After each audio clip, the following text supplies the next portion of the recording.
online seminar on temporal and spatial dynamics, comparative explorations through myriad of Indian perspectives. Chidakash Kalalay presents this under the aegis of Tagore National Fellowship Scheme of Ministry of Culture, Government of India, with Sangeet Natak Akademi, New Delhi as the nodal institution. Namo Namaha. We are privileged to have all of you today, and we are also happy to receive the overwhelming response from all of you and the illuminating sessions that we have been having, and we creating a space where we can share dialogues and reflect upon the concepts of desha and kala from various points of views. For past couple of days, we have learned a lot, which we will share in bits in the due process as we learn also from today's speakers. Before today, we are also absolutely ecstatic to have Vadakheri ji with us. I welcome you. Vadakheri ji, namaste. Thank you, sir, for taking your time out of the busy schedule. We know you have a flight to catch. But before we begin the session, I would like to say a prayer. As in Indian tradition, we always mark the beginning with a prayer. Swavilasairidam vishvam yo darshayati santatam samira murtim sashambhu giriraj sutapriya. Let us pay our obeisance to that life breath prana, who's called Shiva, who with his vilas has created this universe. Samsara natya nirmane yad sharvikara vidhanatah purva rangayate vyomamurti tam shankarim numaha. Who has created this entire universe as the Leela, as the playground, as a space for this Natya. We pay our obeisance to that Shiva. Om Tat Sat. We, as I mentioned earlier, we have been listening to the speakers and their ideas. And today we begin our session with Srinivasa Vadakheri. To introduce him in my humble words, as we all know, he is the current Vice Chancellor of the Central Sanskrit University, New Delhi, a premier and the largest institution of higher education in Sanskrit. He served as the Vice Chancellor of Kavi Kulaguru Kalidas Sanskrit University and Gondwana University from 2017 to 2022. He was the acting VC of Karnataka Sanskrit University and served there as a professor and dean of Shastra faculty in Karnataka Sanskrit University. He held the additional charge of the director of Melkote Sanskrit Academy. Formerly, he was a director of Sanskrit Academy, a research institute funded by Rashtriya Sanskrit Sansthan. He is a member of various committees and national and international academic bodies, such as Academic Council of RSVP Tirupati, Board of Management in Chinmaya University, Board of Studies in many other universities. Words won't do justice to introduce him, so I would rather let him share his words. Vadakheri ji, over to you. If you could please do the honor. Thank you so much, Mr. Ghosh. I'm indeed very happy to be part of this wonderful seminar organized with the Association of Sangeet Natak Akademi. Today we are discussing a very important aspect of Indian philosophy. It is not only philosophy, but it is very much employed in our understanding of culture, history, and ourselves. uh, you have two in, important notions, space and time. But as a student of philosophy in India, I have learned two other important uh, terminologies. I want to bring all those four terminologies: Kala, Desha, Akasha, and Atma. Why I am bringing all these four? This is very important. Before we understand these four terms, we need to understand certain logical background of these notions. In India, we have not believed these things.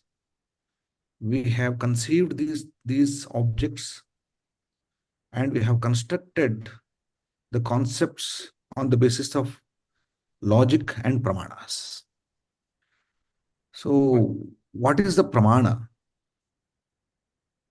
about Kala, Desha, and Akasha? So, first of all, we need to understand concept of Ananta and concept of Nityatva, Nitya, eternal, and concept of Sarvashraya, which is about of all. And third point is Sarva Vyapta, which is all pervasive. So let us understand all pervasive is that which pervades everything, which covers everything. Nothing is left within its, everything comes within its scope. Sarvashraya means which is abode of all, which gives ashraya to everything in the world, which holds everything. And time and space hold everything. So the third point is Sarva Ananta. There is no end, endless. It is not Asankhya I'm telling. So innumerability is different. It is, you cannot count it, uncountability. But it is Ananta means there is no end, endless. And Nitya, eternal. That means which has no beginning and no end. Temporarily no beginning, no end. No, it has not been produced and it will not vanish. So that sort of object is called Nitya. So with these four very important features, we identify four categories called Desha, Kala, Akash, and Atma. Why I'm bringing other two here? Very important. Because, you know, there is a confusion in the common man that space and Akasha and Dik and Akash. What is Dik and what is Akash? Normally in our day-to-day usage, we say there is a space here. Space means one can come and occupy it. This is empty. There is nothing. No object of obstacle. No obstacle is here. Therefore, one can come and occupy. That is the space that we conceive. But whether it is space or it is desha, I mean, desha, that means the space that we are using here is created, an aspect of dik, direction. It is nothing to do with any, there is another concept called sky. When we show the sky and say, this is whose space here, that is called Akasha. And there's a slight difference between Akasha and Dik, because Dik has a direction. There is a point, innumerable points are in linear form, will form the Dik. And Desha is one aspect of Dik. If there is no direction, you cannot say there is a space here. So therefore, direction includes the space. What about sky? And in our Indian philosophy, Akasha is called space actually. Akasha means Avakasha, space. So these two terms are little confusing. Whether desha, as we are using in my table, I have space. In my chair, in my seat, I have space. This is used in the in the meaning of, in the sense of desha, space, in the sense of desha. But when we discuss about the huge space, antariksha space, which we show the sky as the space, that is Akasha. So therefore, whether it is desha or Akasha, so this sort of question will arise. There are two kinds of Akashas in our philosophy. Akasha, which is part of Panchabhutas, Prithvi, Ap, Tejo, Vayu, Akasha. Akasha is part of Panchabhutas, so which is one of the factors of creation of our body. That means there is Akasha, Bhutakasha, which is a factor for creation. This is called Bhutakasha. So, there are two Akashas. One is Bhutakasha, which is part of the creation. The another Akasha, which is Avyakrita Akasha, which is not at all part of the creation, which is beyond creation, which is everywhere, which stands forever. That is called real space. So there is real space and the Akasha, which is part of Panchabhutas. This distinction we need to understand in the beginning. And then what about desha? No, in our day-to-day usage, we say this is this direction. This goes to the east. This is west. This is directional space is called dik. Whether we can collapse these two in one object, or these two are separate, this is the debate. Uh, in philosophies, there are debates. This Akash and Desha are dealt separately. But many philosophers believe that you can bring them together. There's one concept called Akasha, which which can function as Desha and Akasha, which can function as Desha and Akasha both. Therefore, um, Nayayikas, however, Vaisheshikas also, they place them separate, Dik and Akasha. Dik and Akashas are considered by Nayayikas as two entities. They're not one. But many others have considered that there is only one object, one category, and which function as Dik and Akasha. This is for your information. But I'll come back to this later. There is another concept called Kala, time. And time, as we know, Sarvashraya. So everything comes within this time. There is nothing called beyond time. And even time is also within the time.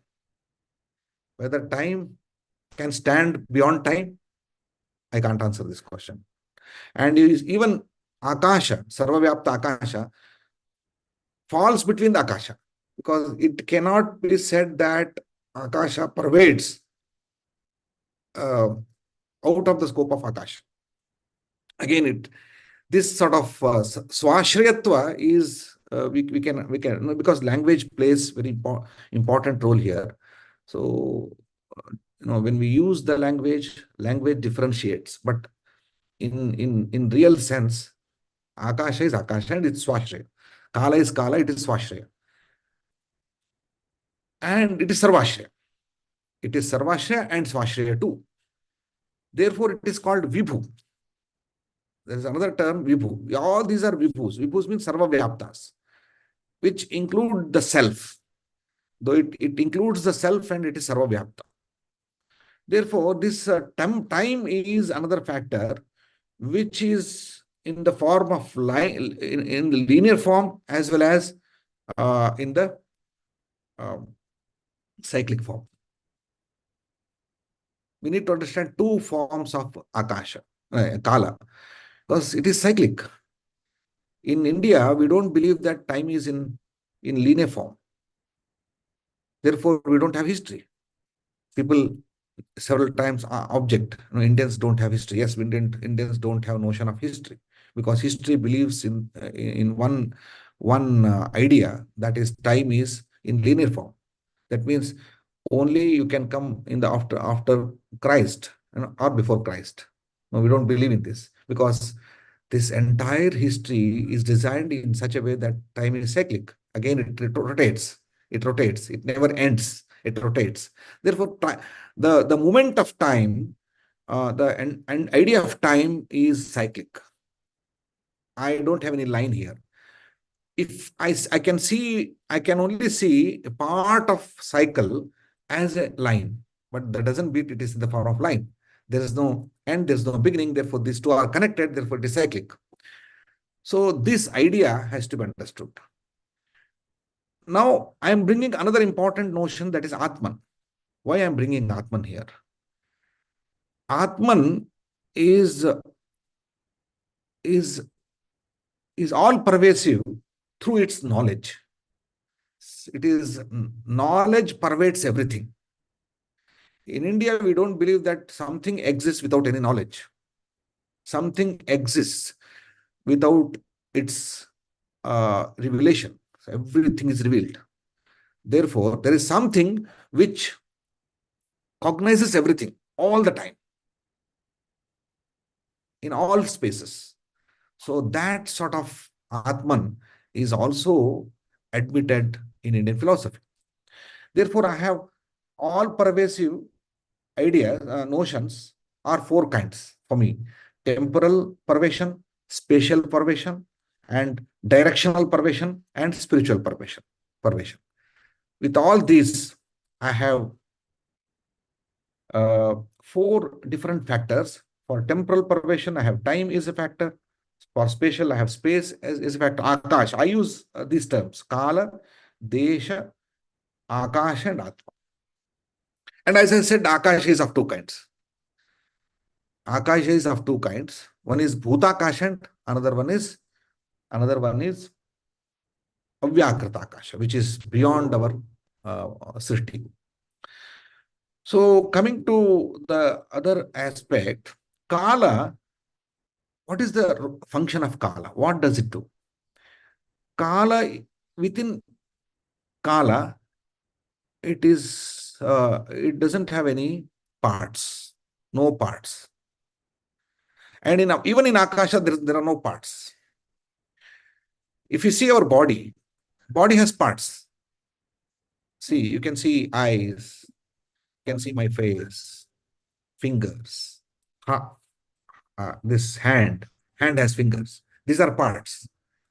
Part is that which is separated. You can see separately. You can see the existence of our fingers separately. And you can also identify them as a separate entity. But it is not separated. It is not separated from the body.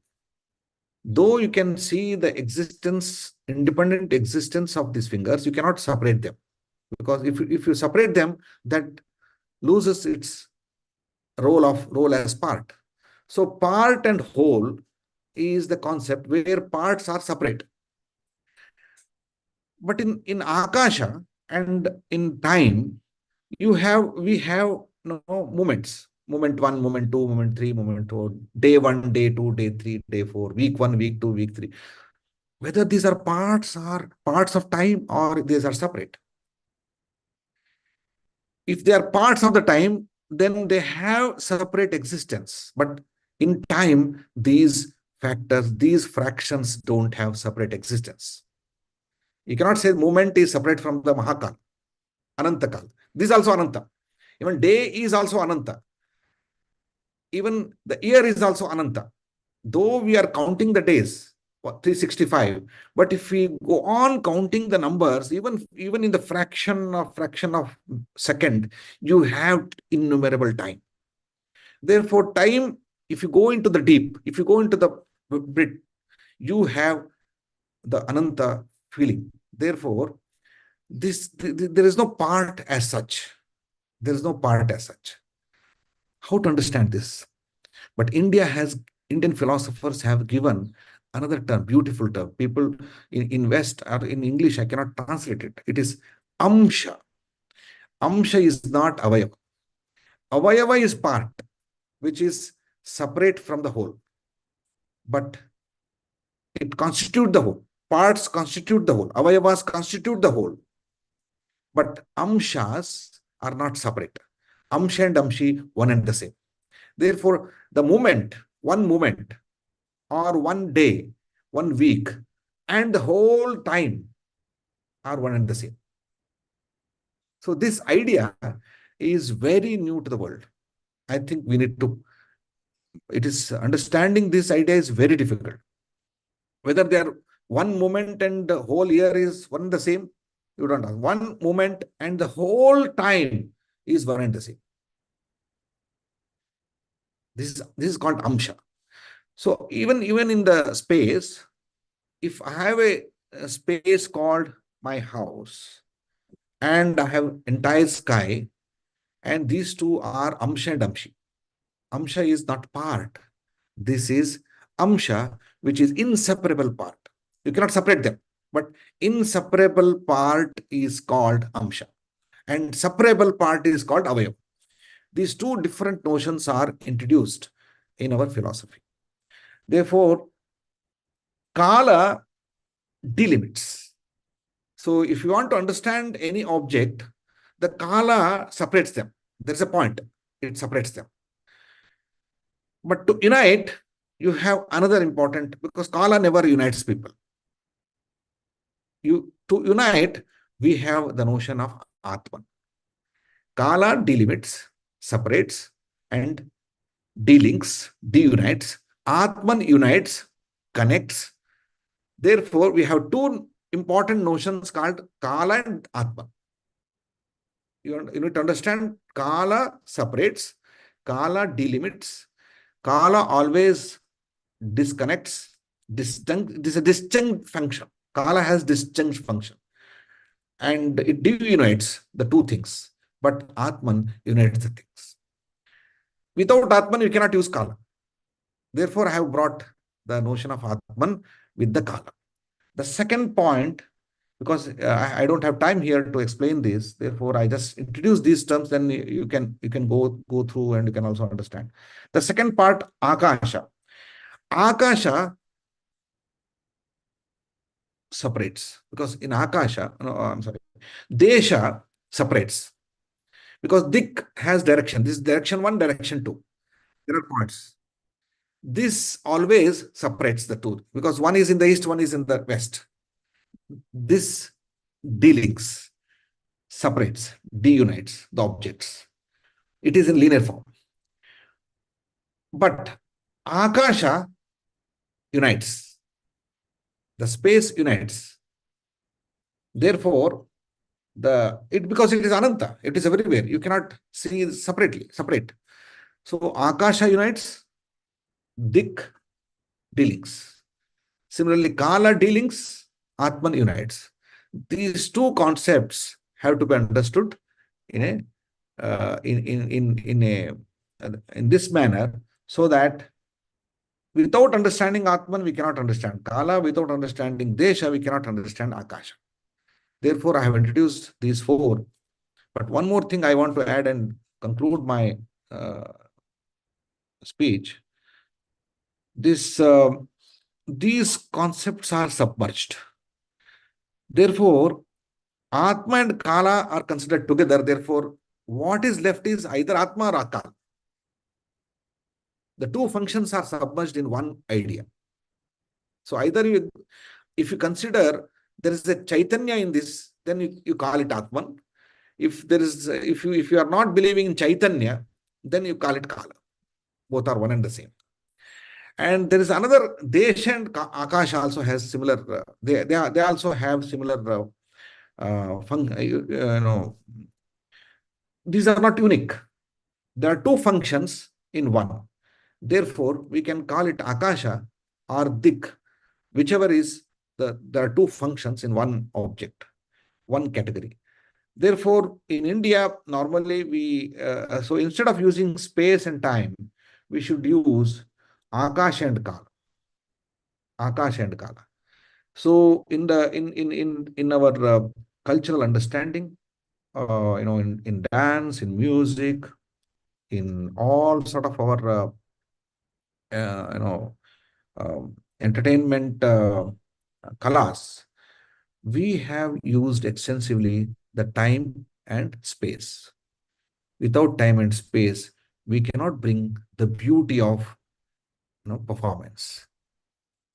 And without Atma and Desha also, we cannot bring. Therefore, we have to bring all these four functions. Then we need to understand the beauty of our performance in terms of music and dance. So with these ideas, it was very brief, but we can understand in a elaborate manner later. Thank you so much for providing opportunity today. We have many guests here, so I want to hear them. Thank you so much. Thank you so much for inviting. Thank you so much, Varakiriji, for setting the tone for the day. We have been discussing these issues since the very first day. Um, and now I open the session. If anybody would like to ask anything or add anything, share anything with Varakiriji. Pranam Barkherji, Pranam. I am Pial, and thanks a lot. By only one phone call, and thanks to Sandhyata, Sandhyata, actually mention your name. So thank you for coming and giving an excellent lecture and clear so many concepts, And for my Tagore scholarship, again I will disturb you, so please don't mind. Okay. Again, me and Deep will disturb you. Please don't mind. Okay. Okay. Thank you Namaste. so much. Pranam. Okay. Pranam. Sashtanga pranam to you. Namaste. Now, straight away from here, I'm going to have darshan of Lord Sri Ram in Ayodhya. Therefore, so I'm now leaving for Ayodhya with your blessings. Oh, Blessings, pranam. blessings of Acharya Padma Subramanyam ji. Ha, namaste, namaste. Pranam Padwaka, pranam, pranam, Pranam. pranam.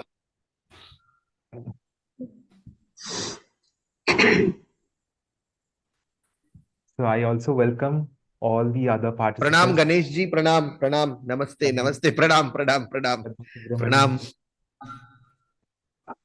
And everybody else. Thank you, Varakiriji. We have been discussing about this concept of Samvatsar from the very first day and how it constitutes the Indian understanding. We also have been talking about from the very first day how Taittiriya Upanishad mentions that space, the creative space, Akash is born out of Brahman, the absolute space, and how we dwell in it.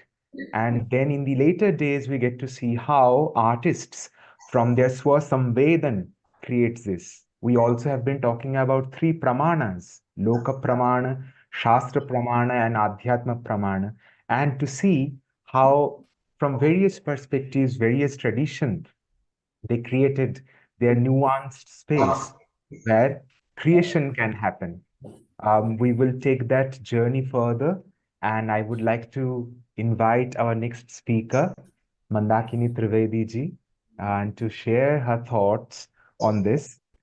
Before that, I would like to introduce her.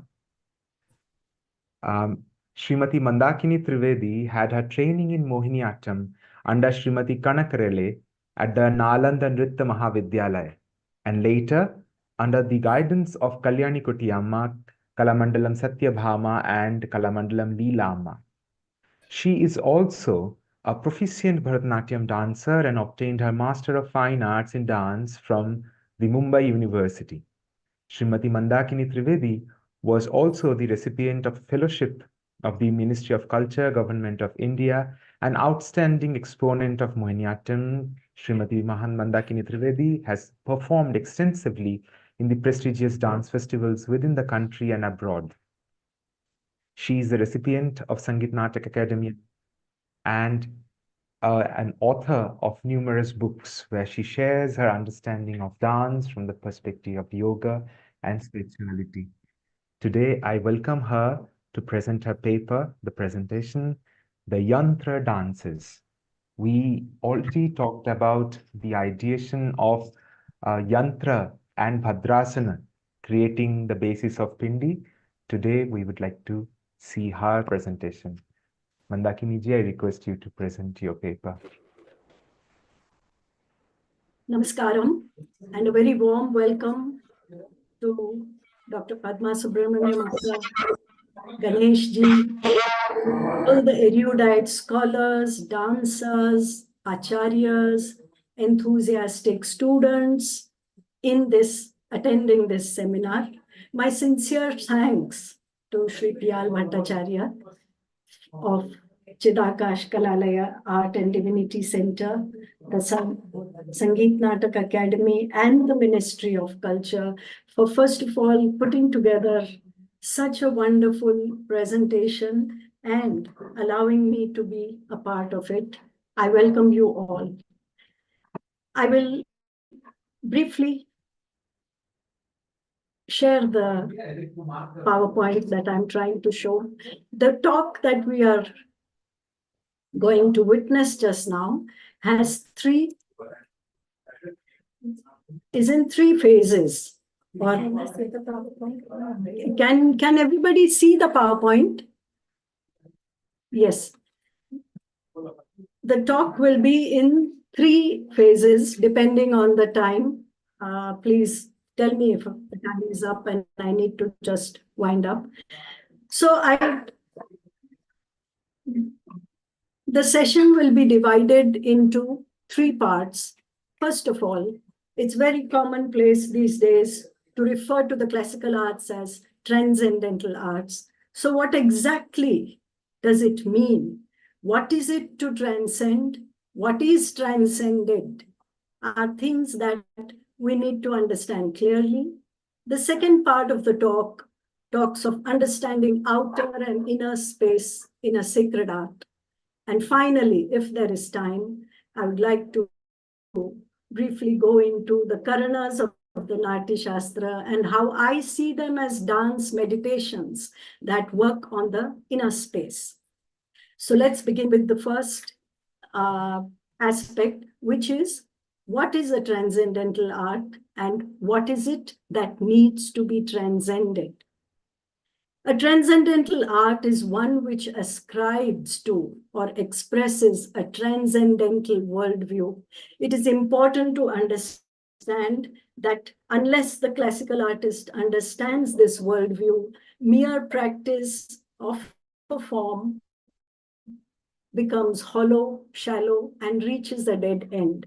This worldview is important because it influences and addresses many aesthetic concepts, rules of form and content, pedagogy, methods of teaching, and finally, even the temperament that is required of the practitioner, which has to be cultivated by the practitioner if they don't have it. And unless they do, they cannot get into this transcendental worldview. So what is a transcendental worldview?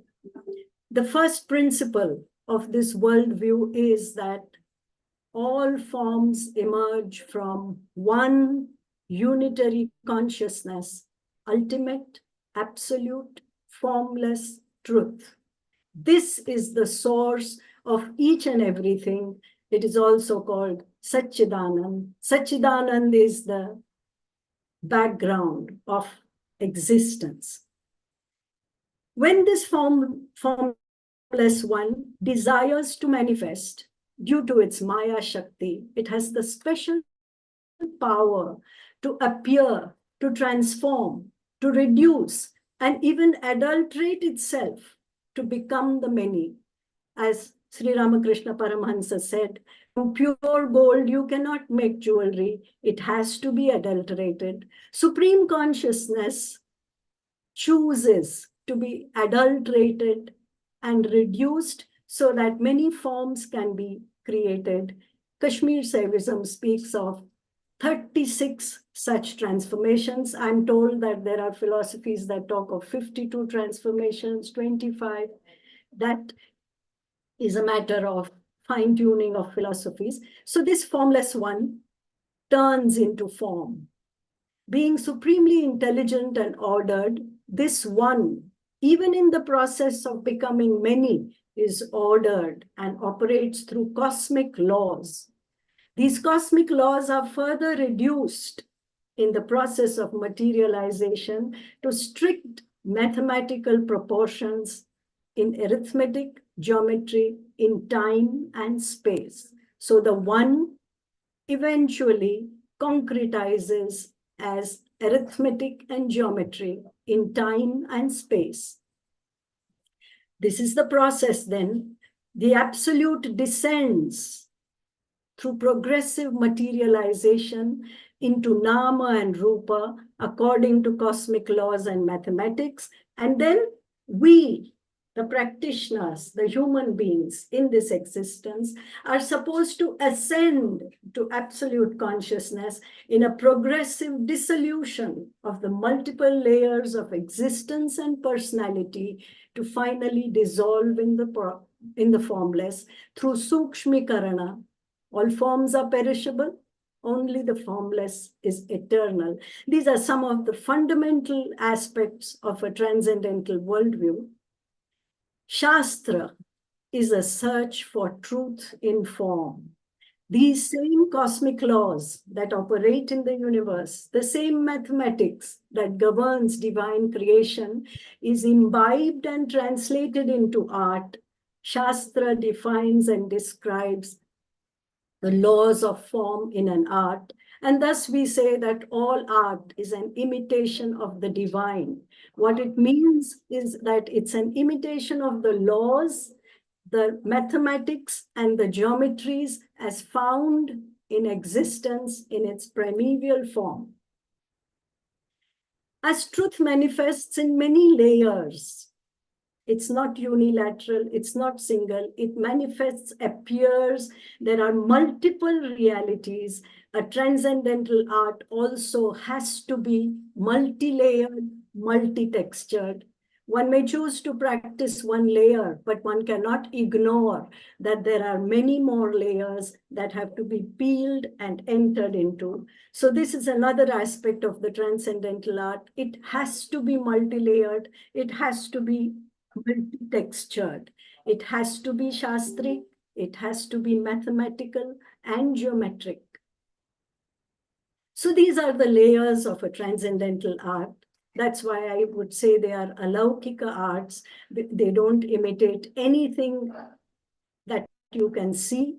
Everything is triple layered. The form is triple layered. The content is triple layered. The experience is triple layered, one after the other. You have to pierce this. We will come back to this little later, but it's important to understand that a transcendental art is like a Rubik's cube, and layer after layer to get it all right is probably impossible, but that is the vision of the art. Another important aspect of transcendentalism is the search for the non-personal in life.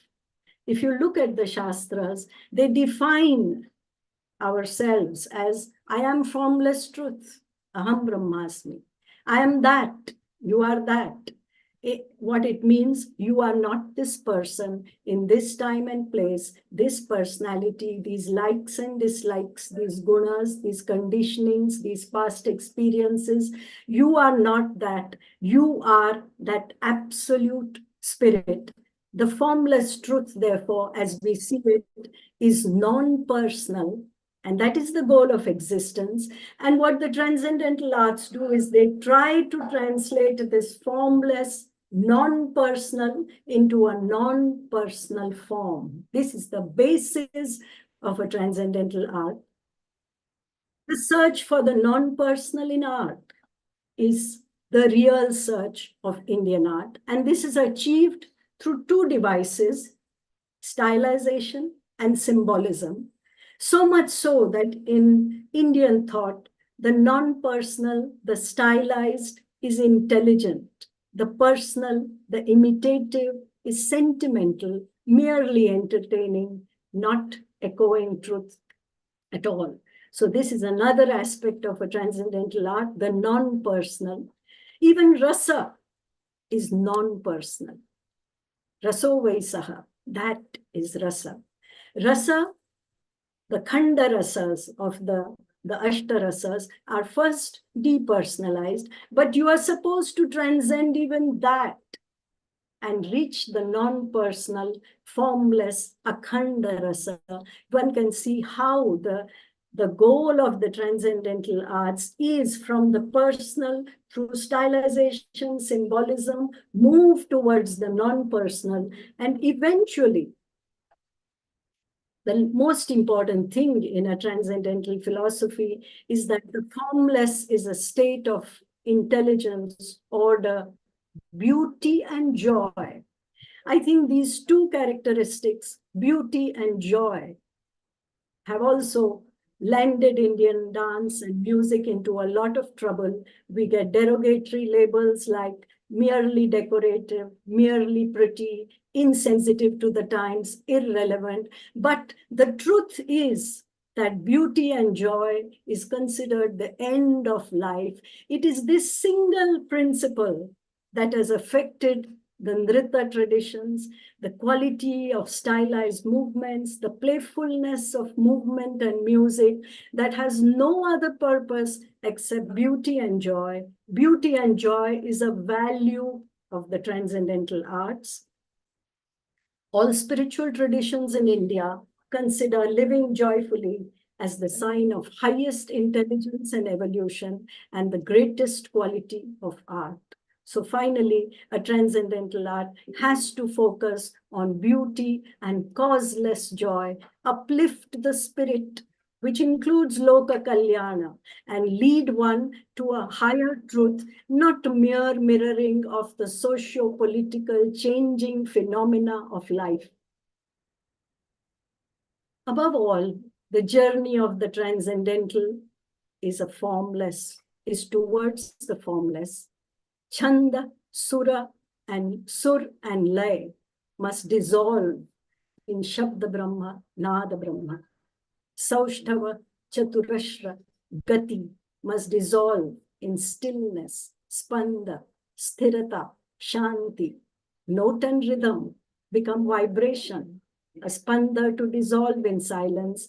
And as Mr. Patnaik said the other day, the line reduces itself into a dot and then disappears.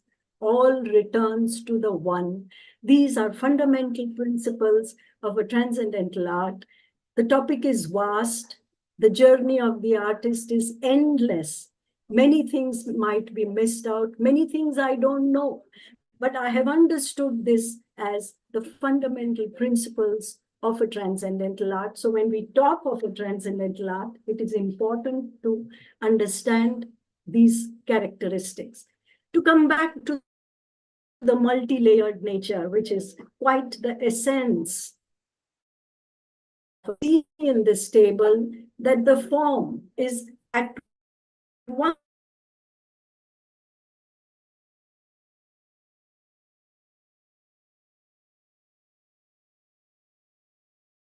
once the form is aesthetic, symbolic, and yogic, you have to look for it. The content is at once narrative, symbolic, and yogic. It's a story to begin with, but there is a deeper meaning to the story. And finally, it's yogic. The experience is sensual, cathartic, yogic. When I say yogic, I mean one's own personal inner experience of truth in which one becomes deconstructed, sees life in a completely different sense. The yogic is the last layer. The yogic is what happens inside the artist. The yoga is the phala, actually, that the artist is supposed to get. Each layer builds from the previous one. It includes it and moves on. When you go to the symbolic, you don't lose the aesthetic. When you go to the yogic, you don't lose the symbolic. This is a very important characteristic of a transcendental art. It is inclusive.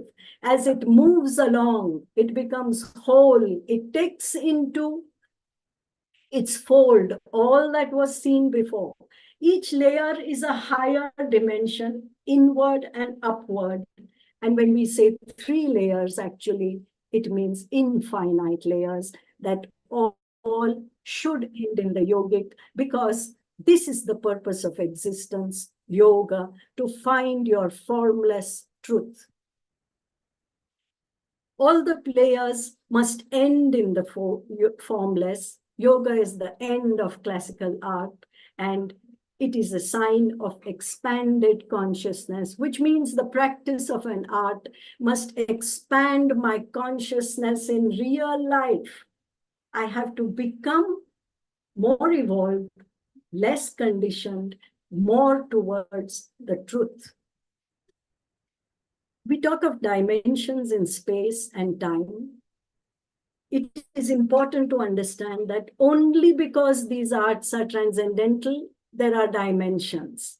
And therefore, even space is seen as triple layered. The handling of space in a transcendental art is triple layered. So the space is also used aesthetically, symbolically, and yogic in 3 capacities: the inner space and the outer space. The inner space is always yogic, always towards the formless, always an expansion within. The outer space is aesthetic and symbolic. How is this achieved? It is a great feat of Indian art that this is achieved, just as it's a great miracle that all-pervading, absolute, formless consciousness manages to reduce itself to this wonderful world of names and forms and relationships. So also, it is the greatest achievement of this culture that this vision of art, this transcendental vision of art, has been reduced to the Tayya-Tays and the Tayyum Tattas with minute instructions of how to hold the body, what should be the distance between the feet, the hands, such minute analysis, pedagogy, and direction to translate that vision into a reality. And therefore, even in space, we see the same characteristic, the aesthetic, the symbolic, and the yogic. The outer space of the dancer is a precise mathematical grid. It is both aesthetic and symbolic. How is this achieved? The grammar of Indian dance translates a worldview to a system of design, and then that is translated into a technique of movement. So as you can see, it all begins with worldview, and unless you understand that, this system of the arts is bound to be misunderstood, partially understood, just ignored. How does this happen? So we have to pass through the worldview, although the practitioner may sometimes get impatient. It is the root of Indian art. How is this transcendental worldview translated into a transcendental grammar of the arts? So in the beginning, there was nothing. There was everything. There was absolute consciousness, all-pervading. It had possibilities of all beings, but it was nothing, and yet it could be everything. This is best represented by the bindu, the dot. This is God, the first manifestation. You can call it absolute consciousness. You can call it the pregnant center. You can call it the bindu. It is God. It's the first coming into being.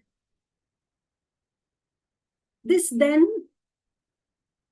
becomes or transforms or translates into time and space. Time is seen as a circle, endless, moving round and round, no beginning, no end. Even in our music, we can see that there is the tala system has the concept of avartana, to move in a circle. The first beat is not the first beat. The first beat is this still center, this sum. We say you've reached the sum. It gives great joy, great peace, great beauty, because it is the center. Again, the world starts from the center. The moment you reach the center, there is peace, there is bliss, there is beauty, there is truth. That's how things should be. So time is a circle. Space is seen as a square, perfect, balanced, harmonized, with all possibilities inside it. Space is a crystallization of consciousness. And therefore, the square, which is the auspicious symbol, represents this element of space. And from then on, you have the 5 elements. Again, if you translate this into a design, into a visual, a poem, a graphic, then what you find is how the 5 elements also are represented through lines. Earth is represented by a line downward because earth pulls, attracts, takes you down. The second one, water, horizontal, water flows. Fire rises, therefore it's upward. Wind blows. And finally, ether, all pervasive, Akasha, everywhere, the background of all that there is, closest to absolute consciousness. In the Yoga Vashishta, Guru Vashishta tells Sri Rama, "O Rama, be like space and resist nothing and accommodate everything." So space is that vast expanse closest to absolute consciousness. And then this universe, this existence is a play of 8, the 5 tattvas and the 3 gunas, 5 and 8. This is how even Kabir Das Ji describes it in his poems, that this existence is 5 and 3. So you have sattva, rajas, tamas, all that you can see and think and feel and imagine and create is nothing but a combination of these 5 elements and 3 gunas in different measures and proportions. It's like a color palette that nature has with these 8, and it mixes in different ways to create everything that you can ever imagine. This is the raw material of existence: time, space, pancha mahabhutas, 3 gunas. Sattva, the highest guna. Sattva takes you towards truth. I see sattva as a transparent curtain through which I can see God, but I have still not attained God. Then there is rajas, the middling, where I'm more interested in my own egotistical pursuits.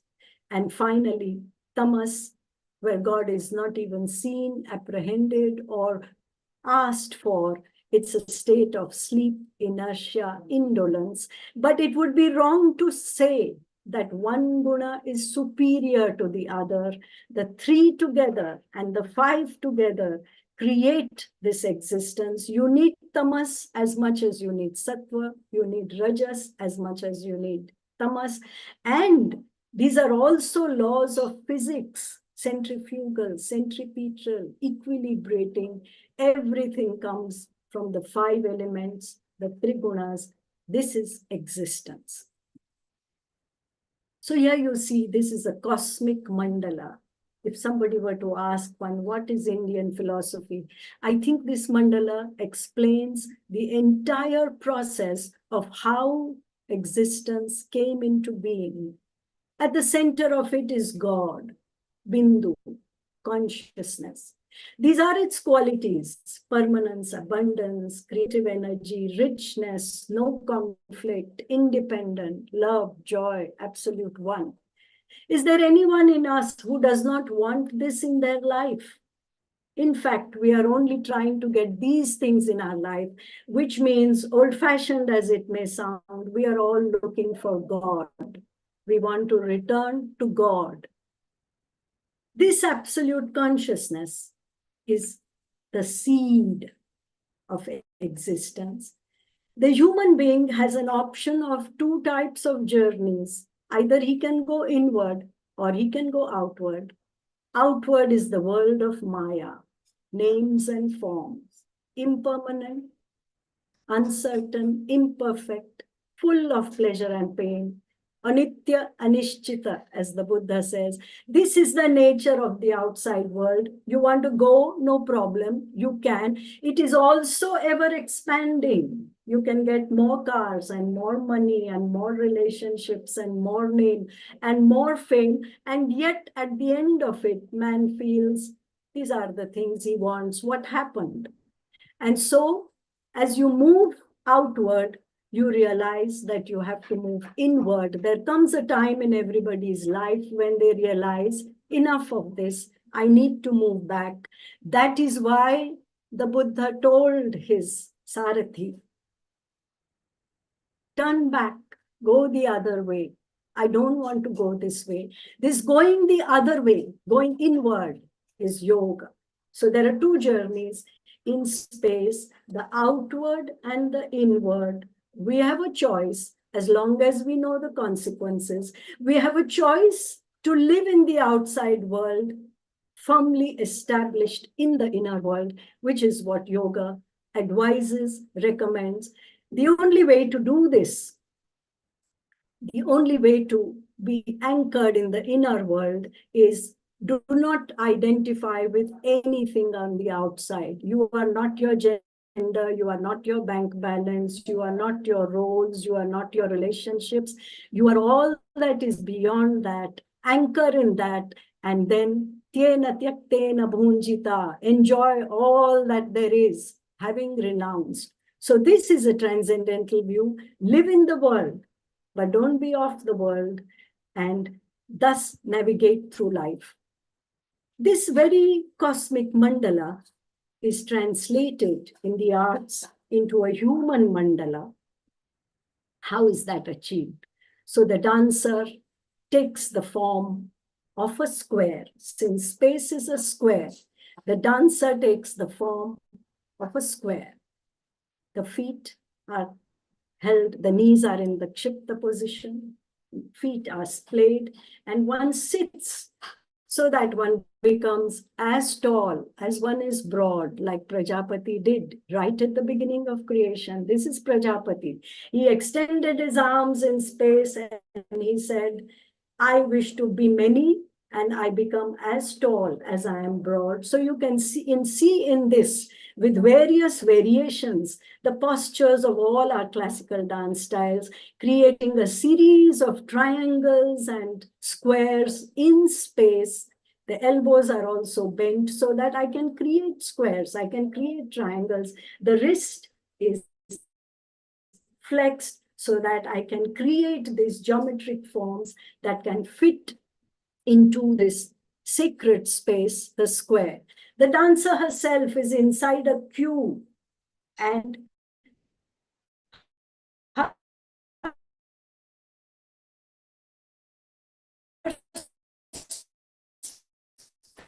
space extends to the length. If you look at the way the hastas are held, there is this much, and this much, dividing the space clearly into spans of movement. And then beyond that, there is another cube that is happening. Thus, the dancer becomes a part of this sacred space. She is inside a cube. She is also a square. And the most important in this entire thing is the spine. The spine, which is harnessed in the pelvic region, and the spine at the end of it, at the Manipur chakra, where the bindu is there, the navel Bharata says, Kati Karna Sama. This Kati is your radar. This Kati is your anchor. This Kati is the source of all your movements. It is very significant that in Ayurveda, in yoga, there are two nadis above the navel and two nadis below the navel. They form a band like a belt around the waist, which we today in modern language call the core. These are the four main nadis, two up, two down. The two which are up go into 10 nadis in the upper half of the body, and the lower two go into 10 nadis in the lower half of the body.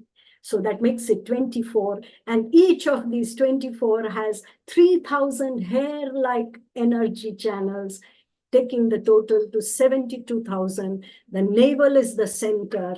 The navel is where the training of the dancer happens, the core, and how to hold it.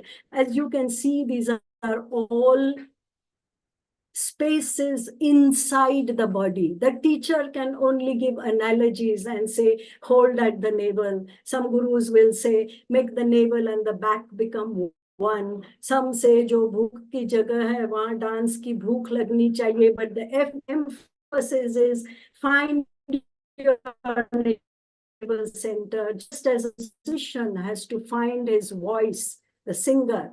Dancer has to find her core through practice. The guru cannot enter you, you have to do it. And once that is done, you have the reins in your hands. You don't have to control the other limbs, just hold the reins in your hand. The navel, which even in the martial arts is defined as the hara in the Southeast Asian arts. This is the hara, the place where they hold. And this is also the place from which the dancer moves and from which all the nadis emanate. The spine is another important and most important, you can say, in Indian thought, in Indian physiology, in yoga. Your spine is the yardstick of your youth and your evolution. Not wrinkles on your face, not the number of hair you have. How is the spine? Is it strong? Is it elastic? It is in the spine that the evolutionary work happens, and breath going through the Ida Pingala and rises through the Sushumna, the path of fire. Consciousness expands. The spine is the most important thing in classical arts, which is why we don't roll on the floor. We don't have choreographies where the spine is touched to the floor. The spine has to be, it is your antenna to receive absolute consciousness. It is your way to reach absolute consciousness. It has an opening in the head unless the spine is straight. So the spine, if you will also remember, is the line of fire in the 5 elements.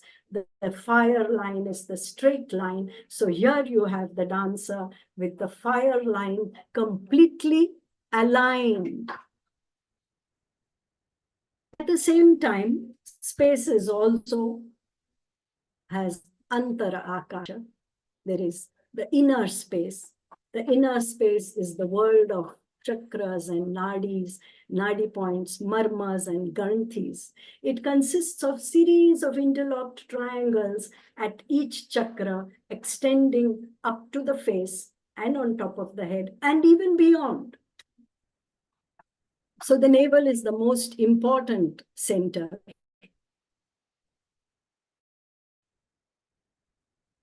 So you see, there is a cosmic mandala, and then there is a human mandala. Together, the two of them are the yantra. How is this so? Interlocking triangles stacked one on top of the other. It is a Meru yantra. It is a series of crisscrossing triangles.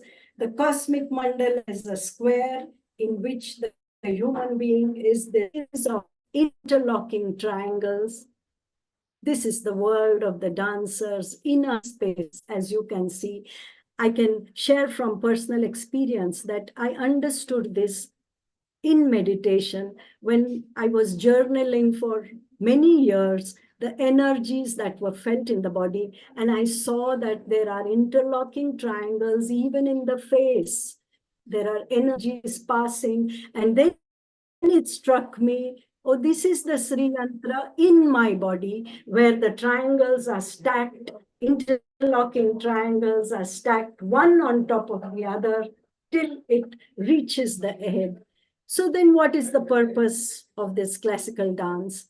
The inner grid is reaching out to the choreographic grid, and the choreographic grid is reaching out to the cosmic grid, from the inner grid to the choreographic grid to the cosmic grid. The dancer seems to say, I am that.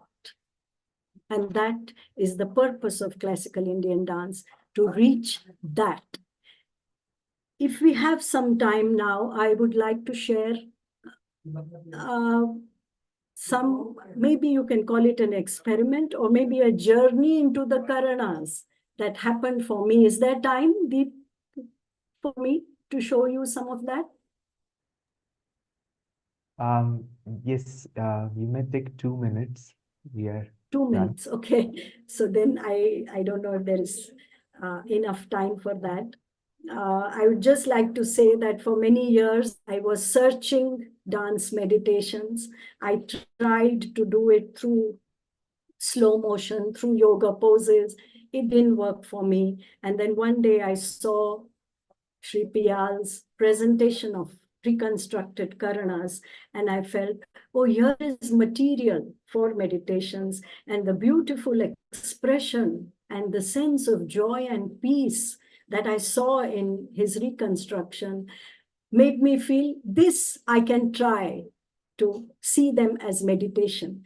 And then as we were discussing, I'm deeply grateful to Piyalji for sharing the Natya Shastra, and I learned some Karanas from him. I know very few of them. And through these, there was one phrase that he said, Kriya Karanam. A Karana is a Kriya. And to my mind, as a yoga practitioner, Kriya had a totally different meaning, not just movement, not just action, but a working on my inner space.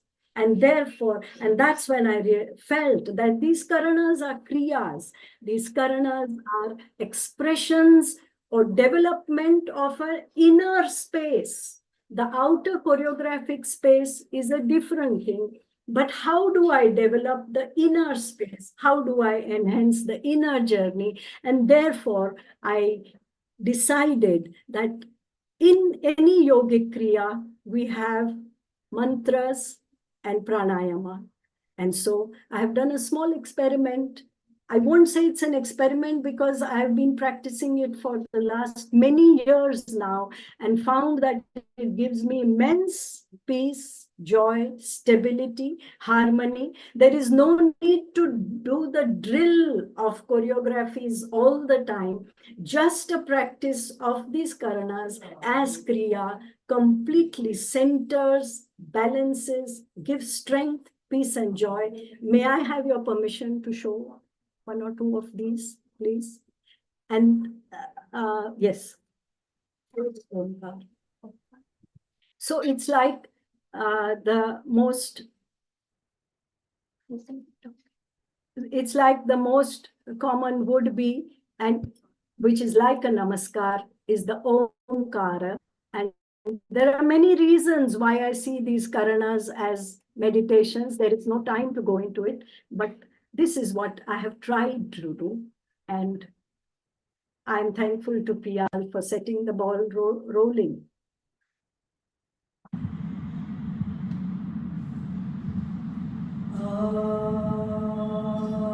Can you hear?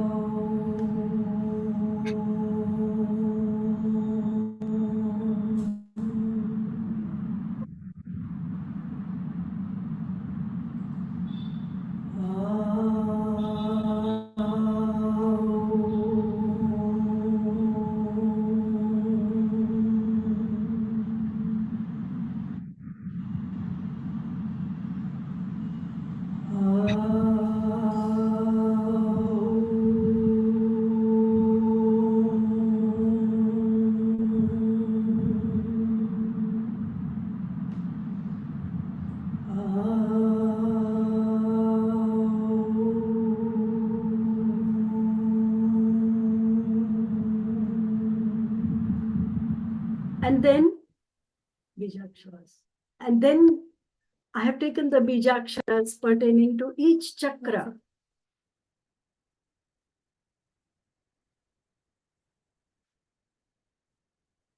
Again, to activate the inner space at these chakras.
The first Karana, that found that even the sequence of the Karanas is of great significance from a transcendental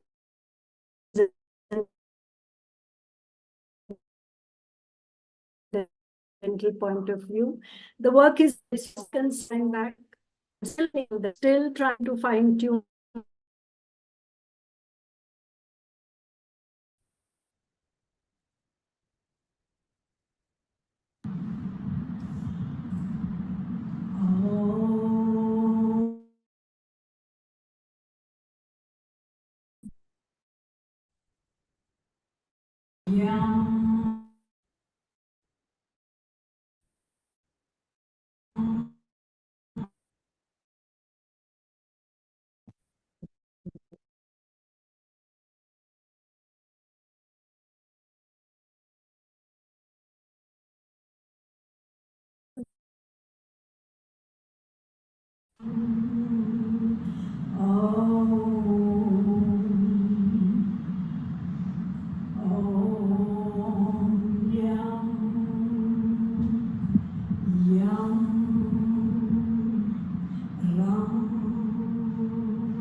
I'd like to end with an image, an auspicious image, that if there is any doubt that these Karanas are meditations, that will take care of them. This is an image of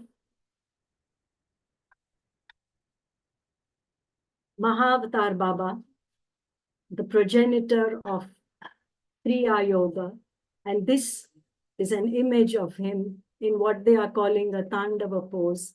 Clearly, it is an expression like a Karana. I thank you all for patiently allowing me to go through this. I want to thank Sri P.L. Bhartr-Arjuna, his institute, Padma Subramanyam, scholars, Chatavdhani Ganeshji, and all the erudite and enthusiastic Rasikas for giving me this opportunity. Thank you. Thank you so much, Mandakini ji, for this illuminating lecture. We were so engrossed in it.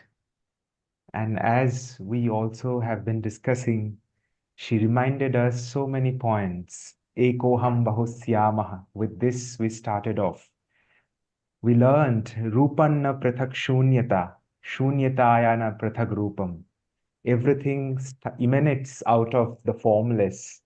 and the forms that partakes in the due process in the end go back to the formless. We were taken into this winding journey once more to talk about the cosmic grid, the choreographic grid, the spaces that we translate the outer space through the spanda that is within. I would like to invite our next speaker who understood the spanda that is there, the space outside in the sculptural space, and she, through her consciousness, interpreted through the space of her body and brought a forgotten art into life and breathing. I welcome Dr. Padma Subramanyam ji, our esteemed guest speaker, to be the next. To introduce her in a few words, Dr. Padma Subramanyam received her training in Bharatanatyam under the tutelage of Vadavur Ramayya Pillai and Mylapur Gauri Amma. She learned Carnatic music from B.V. Lakshmanan, an exponent of Bharatanatyam. She has presented her art across the world, participating in prestigious national and international festivals of dance. She has also received critical acclaim for her choreographies and dance dramas. She brings to her discipline the insights gained from her research in the field of performing arts, studying Karanas sculptures in the temples of Tamil Nadu under the guidance of Dr. T.N. Ramachandran. She has received a PhD from the Annamalai University for a thesis on Karanas in Indian dance and sculpture and has authored several books on dance and treatises such as Natya Shastra. She is unique among dancers today for having incorporated outputs from her research into her dance compositions, thus crafting a distinct style in Bharatanatyam. She is currently president of Nrityodaya, a leading organization of the arts founded by her father, K. Subramanyam, and founder of Bharatamuni Ilango Foundation for Asian Culture, located near Chennai. She has won numerous accolades, including the Padma Shri, Padma Bhushan, the Sangeet Natak Akademi Award, the Kalai Mamani, the Kalidas Samman, and she is also a fellow of Sangeet Natak Akademi. Now I humbly request Padma Subramanyam ji to do the honor. Over to you. Namaskar, thank you. Namaste, namaste. Am I audible? Yes, yes, yes, yes, yes, yes. Om Sadgurubhyo Namaha.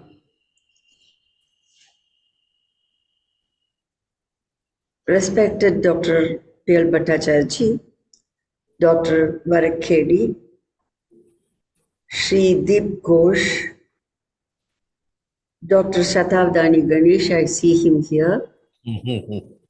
All the other scholars who are making this seminar so meaningful. I feel so happy to be part of this wonderful event that is being organized by Sangeet Natak Akademi and particularly under the stewardship of PLG. You're convening a great event. First of all, I would like to also apologize for changing the date. I should have given the valedictory address with 40 minutes before me, but I have a very great good fortune of having been invited to attend Prana Pratishta at Ayodhya. All of us have waited for 5 centuries, and that's why I wanted to prepone my lecture. I didn't want to miss it out. And thank you for your understanding. I don't know, I'm not going to, definitely not taking 40 minutes, robbing the time of other scholars who are scheduled for today's event. I will be as short as possible, maybe half of 40 minutes, hopefully. Let me first salute that Kala Shiva, who transcends and protects time and space, for he is himself the creator and the creation. Hindu philosophy teaches us that he is a subatom, that is Paramanu, and also the limitless Brahmanda. Only scientists search for the God particle. The traditional Hindu philosopher is quite aware of the micro and macro nature of the infinite Parabrahman, into which all our existence is continuously happening. In this sense, there is no end of time, even for the individual souls who are in reality one whole. This is the Advaitic principle of time that permeates in Akasha or space. This is the macro level of temporal and spatial dynamics, which is soaked in myriad forms of tangible and intangible objects, as well as the Chetana and the Achetana phenomena. It is in Bharat that one learns to live in time and also in timelessness. Though this can be studied from pure metaphysical angle, I will stick to Natya aspect, since this conference is organized by Sangeet Natak Akademi under the able chairmanship of Dr. Sandhya Purecha, who is herself a dancer, scholar, and a guru par excellence. I thank Sangeet Natak Akademi and the convener, Sri Bhattacharya, a very scholarly artist, for understanding my inability to address tomorrow and prepone my lecture for today. There is a relevance to the happening of Ayodhya to our conference now, I think.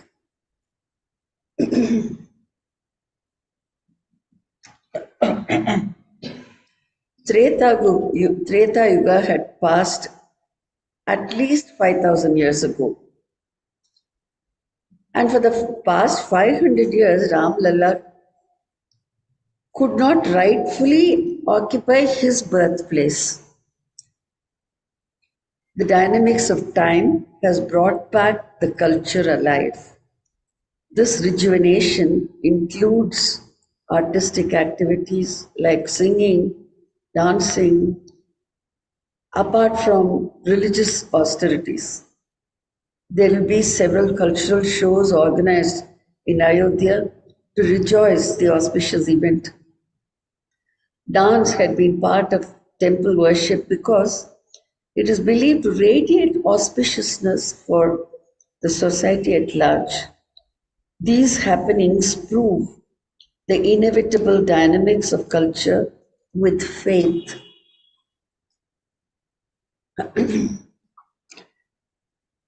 Looking at the subject of the conference from Natya point of view gives us 4 channels through the 4 classification of Abhinaya. Sorry. Sorry, I have a very bad cough. So in between my voice will crack. Please put up with this comedy. It is well known that the 4 mediums of expression are Angika, Vachika, Aharya, and Sattvika. Apart from these categories, the performing space itself needs to be understood by the choreographer and dancer. It is interesting to note that in the Indian perspective, we have common term to measure time and space in Sanskrita language. I mean the term tala. It indicates not only the time measurement, but also the space occupied by the sculpture, painting, and dancer. The postures are based on space between the feet and etc. To add to this, the measurement of the face from chin to the forehead is called one tala in Shilpa Shastra. The entire proportion of the figure to be painted or sculpted is based on this tala as unit. The sculpture is a three-dimensional factor and dance has the fourth dimension, all of which depends on tala measurement. In the case of dance, tala implies both the body lines and the rhythmic content of the dynamics. It is this basic concept of proportion that governs Indian visual arts. This aspect is connected, I should say, to astrology and astronomy as well. The faithful Hindu is endowed with an awareness of the time-space relationship even through puja. We have the sankalpa in everyday puja where we mention, I am sitting in such and such place. There's a geographic connotation to the whole sankalpa that we recite. Those initiated in the codes of worship will know what is being referred to as sankalpa with reference to time and space. It is the reference to the exact space where who is praying in relation to geographic precision. It is also connected to astronomical measurement of time. Hindu astronomy is also linked with astrology, and Varaha Mihira's codes are relevant to this day in understanding and interpreting any individual's horoscope. Horoscope is a Greek word, and according to Pujya Kanchi Mahaswami, it is connected to the Indian Hore Shastra. It is interesting to realize that Hore becomes hour in English. More important is to understand the dynamics of the life of the individual based on time and space of one's birth. Our land is unique and it has a very traditional approach and a holistic approach to health issues, I mean Ayurveda also. So when we look at the dynamics of dance, it is so related to the lines of the sculpture. When a sculpture is described as dancer coming to life, a good dancer is described as though it's a sculpture coming alive. That's a relationship where you find space and time coming together. In Balinese dance, I mean dance, classical dance of Bali, it was interesting. Recently, last week, we had organized a workshop of Balinese dance for my Karanas students. The master, quite an internationally known person who has even got Padma Shri, he explained how the body is divided into three parts. And in short, it is same as what we understand as Bhur-Bhur-Svah. The upper part, the head, is connected to the Swargaloka.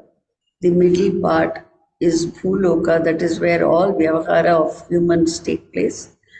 And what is done through the feet is more for the demons. So in fact, they don't like to even stamp. They won't start stamping fast. and they don't stamp at all.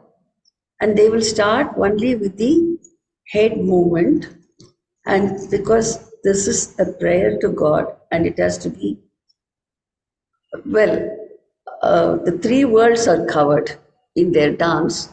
You look at the space and the body language that they have, and how in one body the entire creation is epitomized. Well, coming back to Natya Shastra, I told you we try to study this whole subject of time space under the four headings of Abhinaya. We'll take up Angika Abhinaya first. Under Angika heading, we can include the analysis of the space of the stage also. This will help the dancers and also the choreographers to plan their space choreography, particularly for a group presentation. And I have dealt with this in detail in my chapter on Pindi Bandhas in my second volume of my book on Karanas. The stage can be divided into two halves, the right and left. The depth can be divided into three as posterior, middle, and anterior regions. The space above the floor of the stage can be called inferior, middle, and superior zones. The space below the knee is inferior zone, that below the shoulder is middle zone, and that above the shoulder is superior zone. This is something I wrote in 1978, and I was very surprised that something very close to this is already in belief and practice in Bali. What we should understand is what we lost in India is preserved outside India. So the Hindu world is very vast. This itself is a very vast space. And it is time that we artists look at our art from a very, very regional point of view, or even Gharana point of view, from one house tradition point of view. Open our eyes, weave the scattered material. There is so much that we can gain. Well, then we can plan, if we understand the stage, it will be possible both for solo and for group performers to make enormous designs. And I found this variety in the Pindis described in the Natya Shastra and explained by Abhinav Gupta in his Abhinav Bharati commentary. And you find here even the concept of symmetry in asymmetry. Asymmetrical designs are to be performed in symmetrical forms of individual dancers. You have to definitely follow the codes with regard to Saushtava, with regard to Angashuddha, but the presentation, for example, could be heterogeneous. Even in the case of, if you take Shiva Parvati dancing together, Shiva is doing the Uddhata Prayoga, and the same Karana is performed as Sukumara Prayoga by Parvati. This heterogeneous performance of something which is very symmetrical is really a challenge, and I would call it a beauty of the choreographer's creation. So we have heterogeneous designs in the Pindi Bandhas. In Natya Shastra, water put it. The zonal changes are denoted through just one pradakshina. an actor, okay, I want to show that I'm going to Ayodhya. All that I can do is go around the stage once. So I have reached Ayodhya. See how Bharata has given us liberty. Excuse me.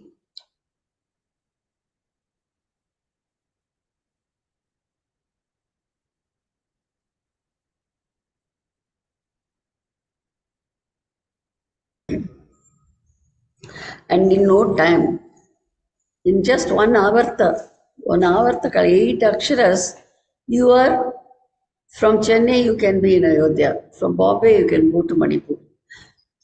How well time and space is adjusted in Natya through Angika Abhinaya. And one small reeling movement in a solo program, depicting two different characters, is enough to establish another character. There is Ravana fighting, and you turn and you have Rama fighting. You change the character. Just one reeling is enough. Of course, I do it even without reeling with the eye movement. That needs a little more practice of training your mind. I'll talk about it later. So that is with regard to the zonal changes. Then coming to Vachika Abhinaya, I think the easiest to transcend time and space is through Vachika. Easiest Abhinaya. We have a whole lot of literature. I should not talk about literature in front of Dr. Ganesh. He can quote 100 quotations and take you across seasons, across the world, all through quotations from Kavya. And so I don't want to spend more time on that. We have very little time left for me. And the Aharya Abhinaya is another medium to transcend or represent time and space. It can transcend and also represent. It can represent Treta Yuga. It can represent Rama. It can represent Shiva through the use of the right dress. And Bharata has been very kind to the audience. Even if I'm very bad as an actor, if I'm coming in a proper dress, my audience will know that I'm going to dance as Shiva and not as Parvati. At least that change, definitely people will know thanks to the Aharya Abhinaya. And the color of the makeup, the jewelry, everything gives you a character. It definitely indicates both time and space. You are a Korathi, you're coming from some hill in Tamil Nadu, or you are a you are Devendra coming from Devaloka. All that is possible through your Aharya Abhinaya, and instantaneously there is communication. Then coming to Satvika Abhinaya, it needs inward journey. Satvika doesn't. Satvik, I always found that this is one Abhinaya which cannot be taught. It has to be felt.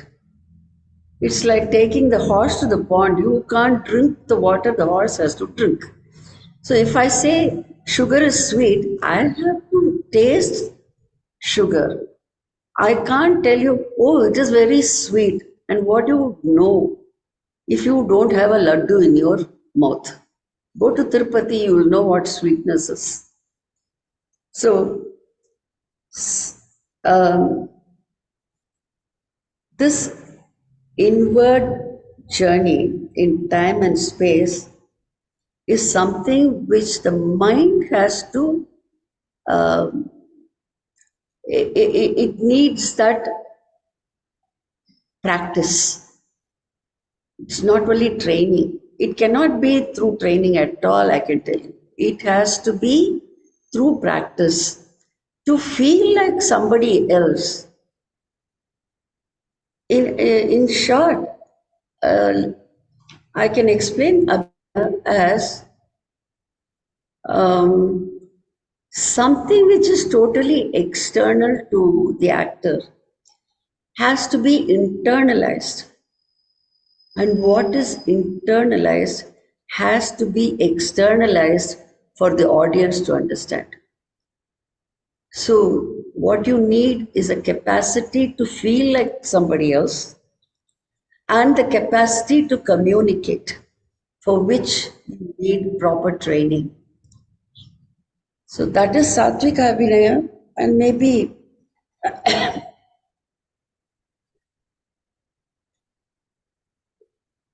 it needs, as I said, ability to understand the content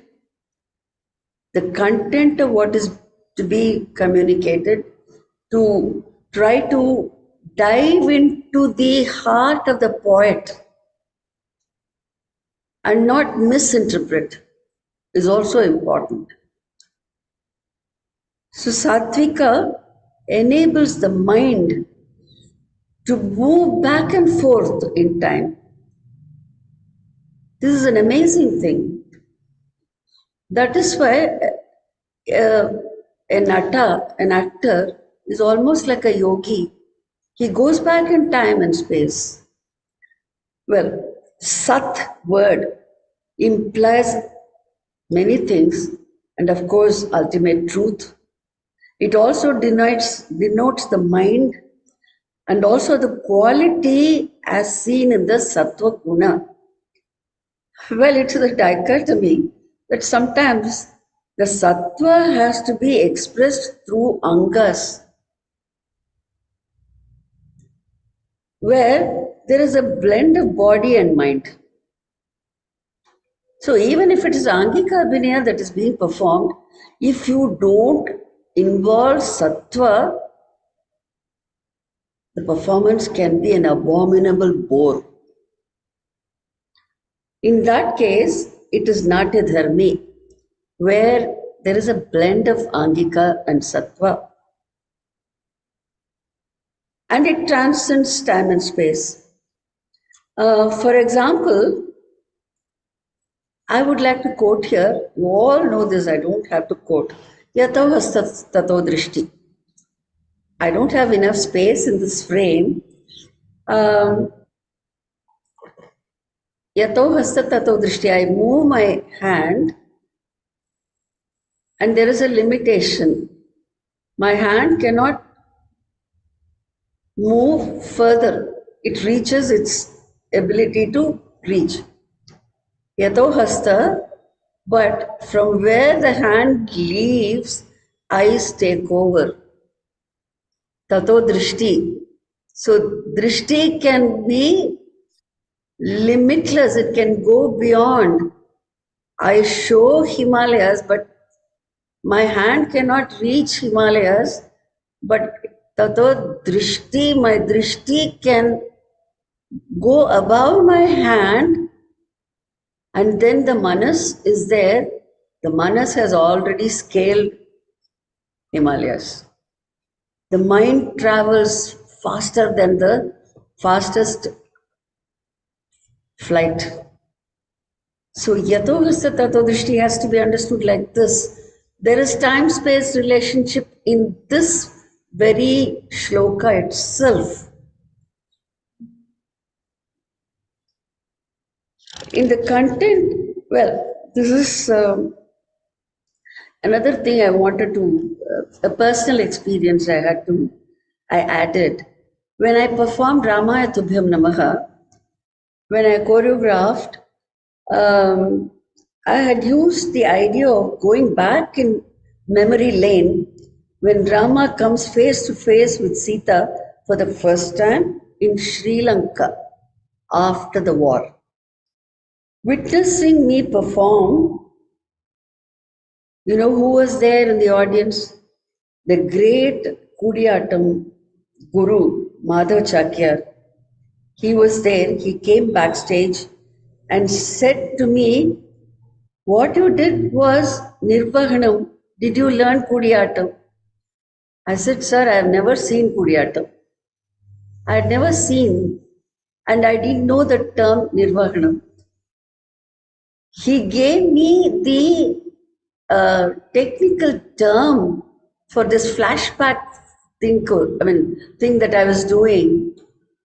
He gave that name, technical term from Kudiyatam, Nirvahanam, where the artist sits and goes back in time, memorizing something.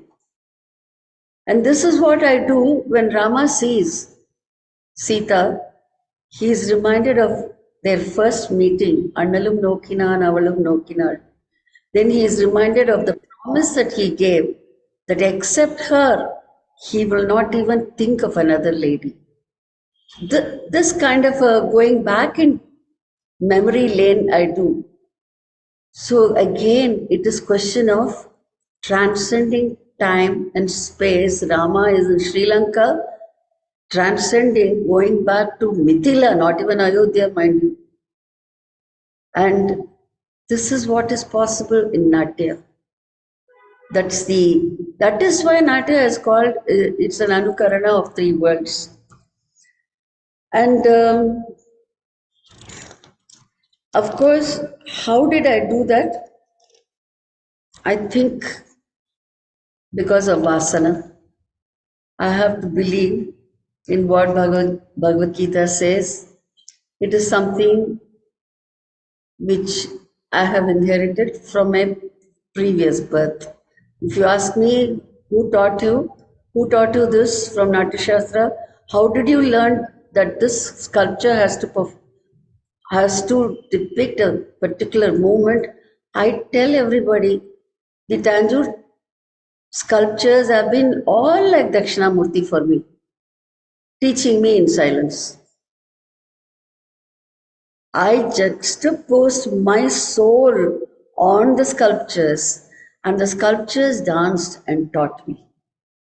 This is something I've been telling those who believe. It is not for someone who will not understand. Anyway, we are not bothered about that.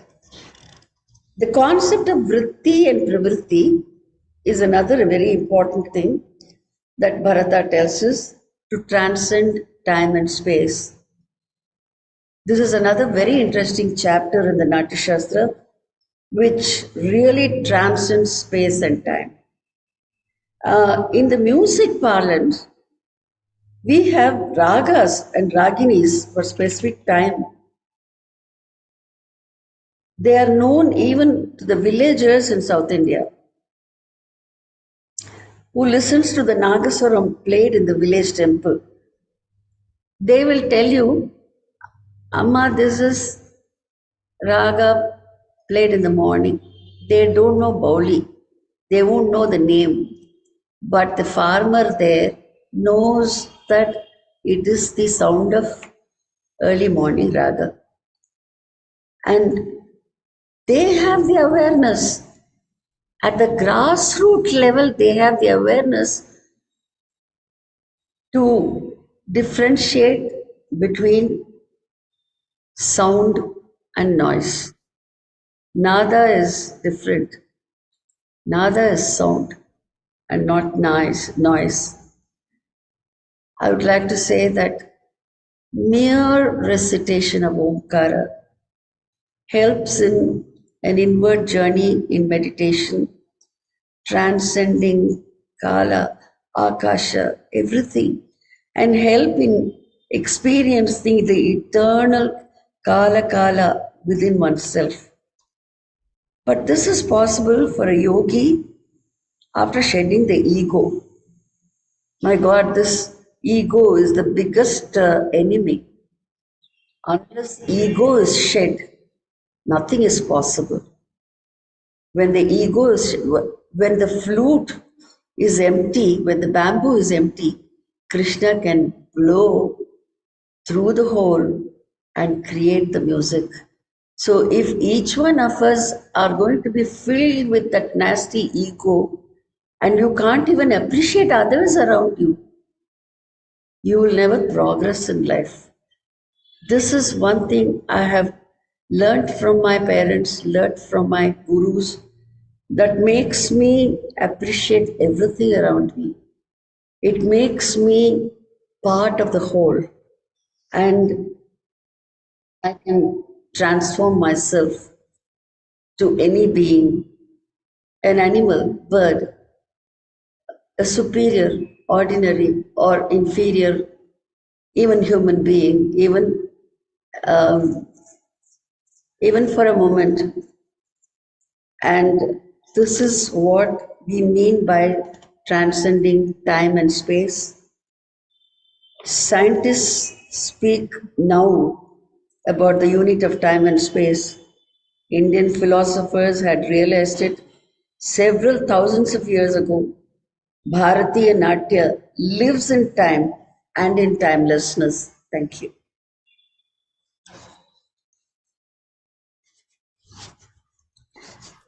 Please allow me to leave now because, as you said, I'm leaving for the Ayodhya, and pray that I should get good darshan. With all your good wishes, I'm now leaving. Thank you, Padmaji. With whose inspiration PLG started his work. So at Swarna Samaroha, he first witnessed Padma Subramanyam ji, and from there he received inspiration. He started off his journey. We are all walking on our path. As someone perceives the outer space into the inner space and translates, the others also see that space and follow that space. Thank you so much, Padma Subramanyam ji. Namaskar. Pranam. Namaskarams to all the Saraswatis here. You're all Amsha of that goddess of learning. మా ఎందరో మహానుభావులు అందరికీ వందనం. Thank you, PLG. Thank you, PLG. Let me take leave. Pranam Padmamata, wishing you a wonderful journey to Ayodhya and seeing you very soon in our ashram. This is Sunil here from Bangalore ashram. Yeah, and within a week I will be in Guruji's ashram. And March 30th, you are going to be at Kolkata. March 30th, yes. Pial. It's a commitment. And I will be there. I will be. Yes. Namaste. Pranam. Have a safe journey. Have a safe journey. Have a safe journey. Thank you, Padma Subramanyam ji. Now we need to move on. We have seen such wonderful way how from one dot, from one unconditioned consciousness, space emanates. And we can see with limitations and boundaries, Kshetra arrive. Last day, we had a long discussion with Chandradasan ji, who mentioned that these spaces, the kshetras that emanate out of it, are important, of course, and they create the tapestry of Indian plurality. And with this, we have our next speaker. I would like to invite Dr. Ipshita Chando. She, amongst this galaxy of speakers, she only wishes to remain just a teacher who's a torchbearer. She teaches comparative literature and Indian studies at IFLU, Hyderabad, and she was a former faculty of comparative literature, Jadavpur University. Today, she's here to present her paper titled, I quote, "Of Many Lands, Apparel, Languages, and Customs, Understanding Plurality Through the Adjective Indian." I invite Ipshita Di, and over to you. Suprabhat. Namaste. I am here, actually, I find myself in an Upanishadic situation. I will be sitting in a place where I can be answered by gurus and devotees and sadhaks. And so my role here is a student who is legitimately allowed to ask questions, which I will proceed to do. I'm very grateful to my old friend Deep and his guru, Dr. Bhattacharya. And this is the first time that I have met you, sir, but virtually, to be sure. But because I have had some connection with Deep's thinking for many years, and I think that is the reason why here I am in the role of a student to ask these questions. And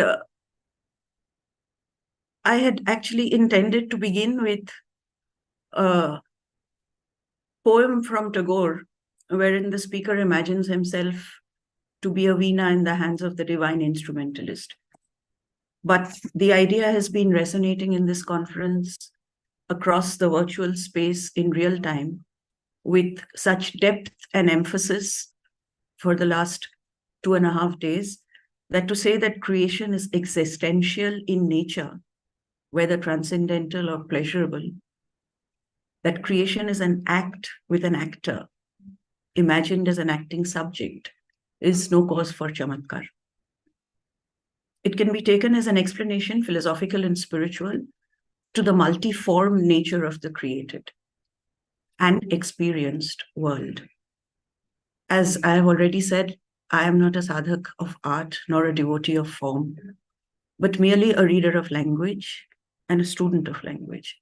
So the dynamics of time and space, located as I am in Indian reality, as both desha and Akasha, as sir said in the morning, cause me to speak from within that existential reality,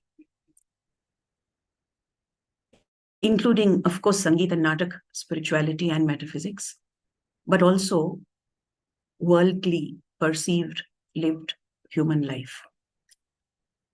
The Satya Sashan Pariksha, which was probably written during the 10th century, wants to test the truth or falsity of philosophical views by measuring their claims against the correspondence to sensory perception.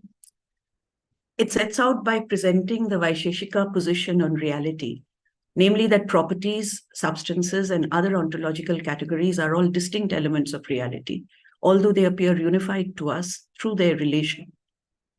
According to the Vaisheshika, grey stone, for example, is made up of separate elements such as stone and greyness, the greyness being located in the stone by means of a relation. But the Satya Sasana Pariksha of Vidyanandi is a Jain text which starts to refute this position by pointing out that it stands in contrast to sensory perception, which actually does perceive a property and the location of this property as a unity. Now, the doctrine of Anekantvad states that all entities have three aspects, that is, Dravya, Guna, and Paryaya. Dravya serves as a substratum for multiple gunas, each of which is itself constantly undergoing transformation or modification. Thus, any entity has both an abiding continuous nature and qualities that are in a state of constant flux. So Syadvad is the epistemological position informed by non-one-sidedness, deriving from Syat, literally perhaps, but here indicating that no single viewpoint is complete. Each is conditioned by its concrete existence in space and time. That is, its unique sensuous integration of space and time. So many ne or positions exist. Hence, many perspectives coexist to make up the lived or perceived world. The Vaisheshika position is therefore not refuted because it does not contain any truth, but because it lacks the full truth, which would have to take the many-sidedness of reality into account. This is summed up towards the end of the text in a quote by Samantabhadra, the author of the Aptamimamsa. And Samantabhadra says, according to you, that is the omniscient, the true nature of a thing consists in difference and non-difference. What is independent in any way, one way or the other, is a sky flower. Now, he uses this constructed reality, the imagined reality of sky flower, a flower with no stem that floats freely, which is the stock example of something that is fictitious and eternally non-existent. In Bangla, what we quote as the sky flower is Akash Kushum. So in other words, the sky flower exists only through a medium. That is here language, representation, symbolization, visualization, which according to Bhartr-Arjuna is without end. Language, Shabd, is without end and does not die. Now, I will not quote the first two lines of the first khand of the Vakyapadya to this audience. I do not have the courage to do so. I will just suggest that what it means is that the word is the essential form of the one. This one is a unified subject, the ground for the philosophical beliefs of Bhartr-Arjuna, from where, of course, again, in all humility, I just state it as a fact in this audience, that the commentators on Bharata's Natya Shastra came. In the words of Bhattanarayana from Stav Chintamani, he says, Shiva, I quote, draws the universal picture without surface or an instrument. So if we imagine what Bhartr-Arjuna terms here as Brahma, the one, if we imagine the Brahma as he is imagined in the Brahma Sutra, as an energy or force, then this is the Brahma's defining characteristic, that he is both, and I'm using he, both signifier and the signified at once. He is the signifier which signifies and is the signifier at once, which we may interpret as every material object, that is Padarth, is related to a word form. Every imagined object, Akash Kushum, is only a word form. So, Anadi Nidhanam Brahma, without beginning or death, the concept of the word and its unit, Akshar, is the one. Here, a metaphor to be taken as creator, a figurative representation of dynamics, that is, a figurative representation of action. Because without an act, there is no creation. And for that is needed an actor. It is change, dynamics, integration by an actor that brings something into existence, that creates. So I will not go again into, for this audience, I will not go into the Paddhati commentary of Vrishabhadev on Bhartr-Arjuna, which draws the multiplicity, or what I interpret as the plurality. That is, there is differentiation, but being without beginning or end. Differentiation occurs through the act of the creator.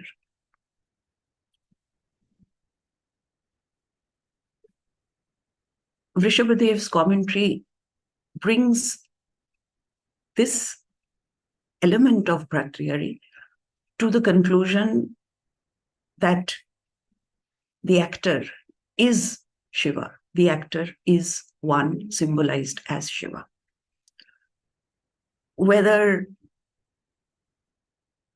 this is the only possible interpretation or not is one of the questions that I would like to place here. So suppose we shift the emphasis not on what is, but what appears, that is the phenomenon, rather than much disputed and in Indian tradition, multiple, truth or reality. What if we literally change the subject, the multiplicity rather than the one? We can remind ourselves that plurality is manifest through perception of the world, through an existential relation of human with world. This is dependent on our senses. Unlike the sky flower, it is a relation to something in the world that can be sensed. The sky flower can only be imagined. I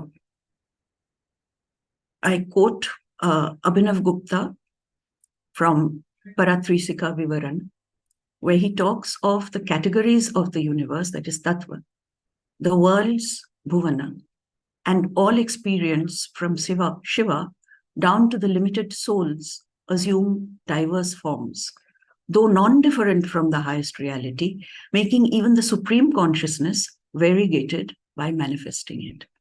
What we call beauty or Saubhagya is in fact the appropriation of differentiated objects and manifold elements of experience through one's own power. Svakautuka kala alokata. Kala lokata. Svakautuka kala lokata. Illuminated by the art of one's own joyous wonder. The differentiated plural world manifested to our senses. Swabhava ragena Vishwam Ranjyate.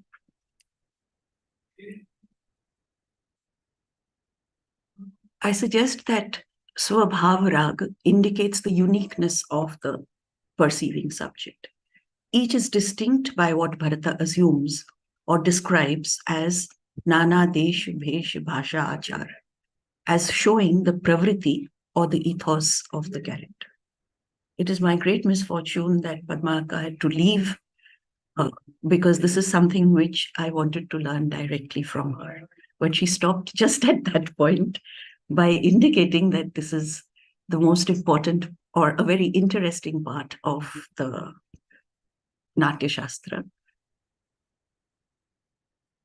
I, in all humility, would have been blessed if there could have been a dialogue on this with her.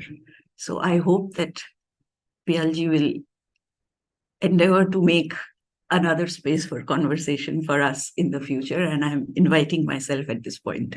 But let me continue. So listening to the speakers from different performance traditions in the last 2 days, the importance of this seminar has emerged even more clearly.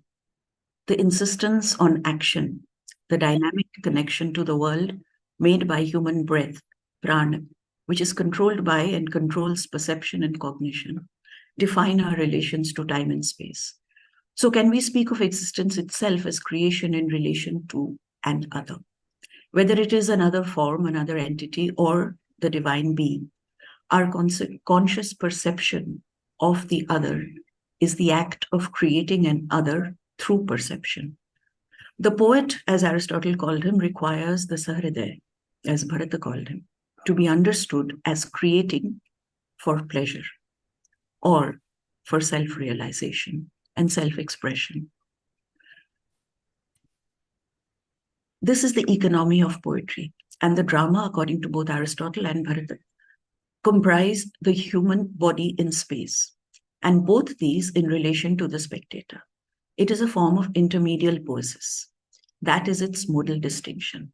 As we know, the gods, with Indra as their head, approached Brahman and said, "We want an object of diversion which must be audible as well as visible, as the Vedas are not to be listened to by those born as Shudras. Be pleased to create another Veda, which will belong to all the Varna. In it, there is no exclusive representation of you or of the gods," says Bharata when he hands over his creation, when he begins to describe it. So he was asked for a creation for a plural audience. And he describes his creation in language as Natya, in which there is no exclusive representation of you or of the gods. For the drama is a representation of the state of the three worlds, Bhavanukirtan. So there is no wise maxim, no learning, no art or craft, no device or action that is not found in the Natya. Hence, the drama is multimedial, exhibiting what the translators of Abhinavagupta, for example, call multiform, thus acknowledging the multiplicity of manifest beings. I'm suggesting that the commentaries on Bharata, for example, acquired an anthropomorphic actor because it is a philosophy and aesthetics based in experience of phenomena, of alterity as a condition of living in the world. That despite this, there be a common horizon desired by existence. And this can be achieved only through practice, as Piyalji pointed out on the first day, that a Vidya can become Shastra through Loka Pramana.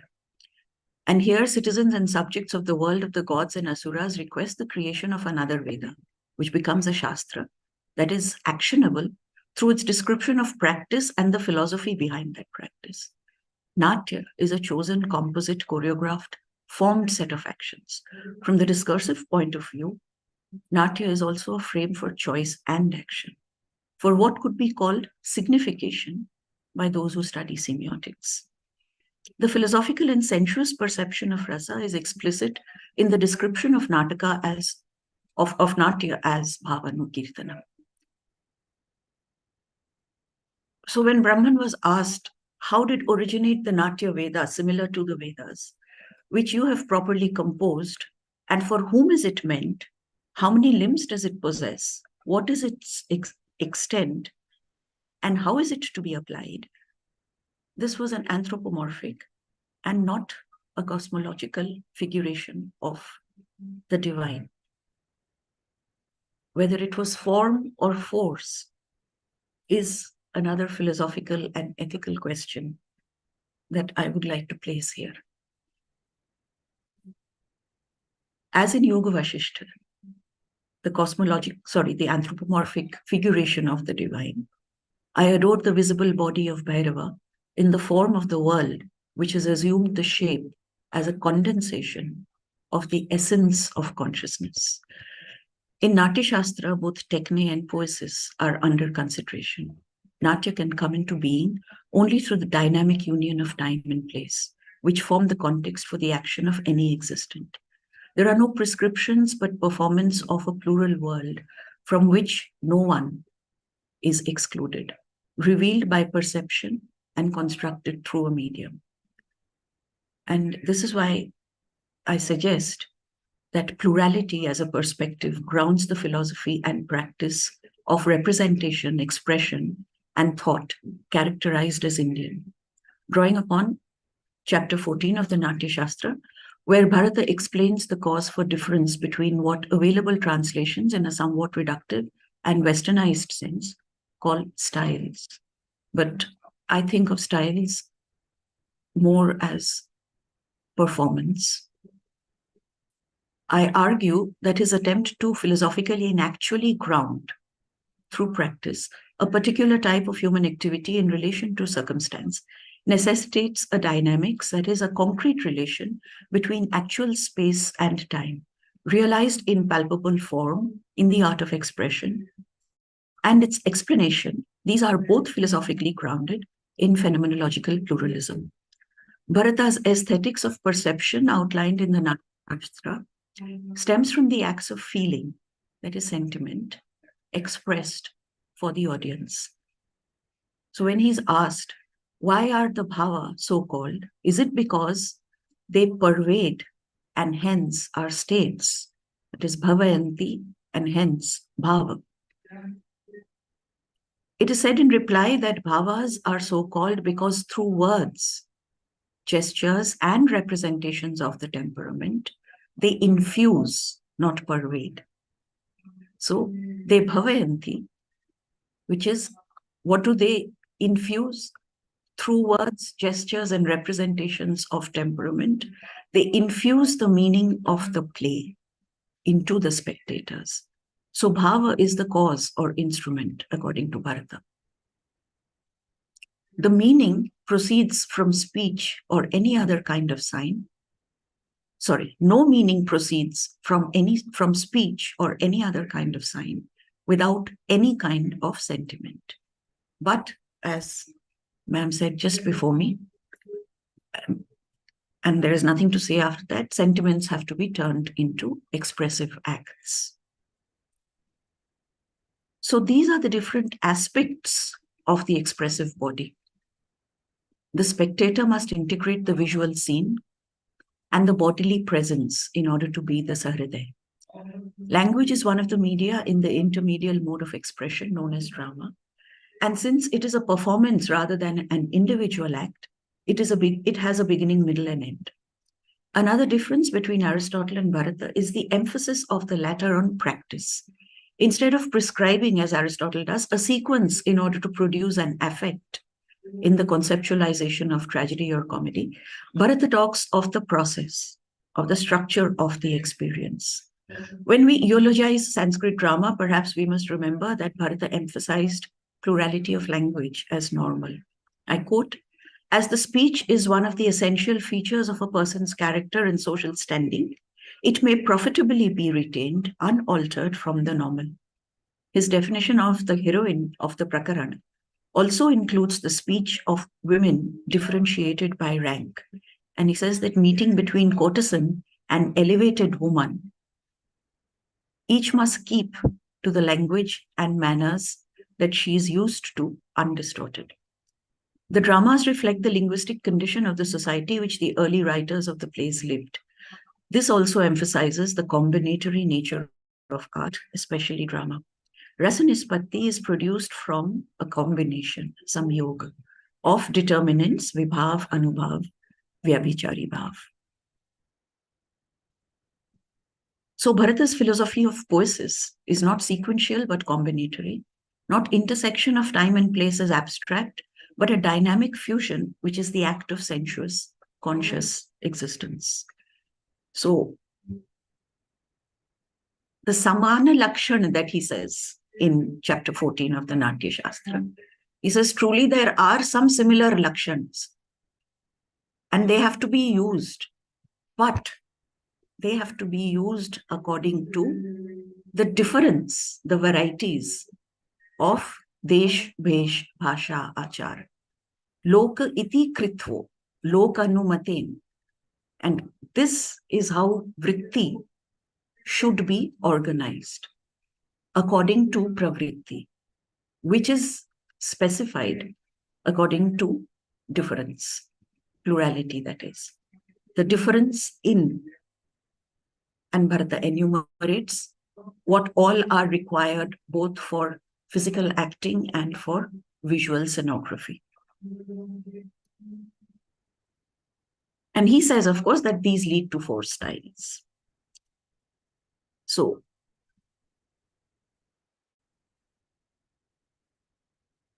in effect, Bharata's Shastra is what hermeneutical philosophers in the early 20th century Germany would call integrational hermeneutics. Later, local iterations of these call the process of integration understanding. Here I refer to contemporary philosopher Sayyid A. Said,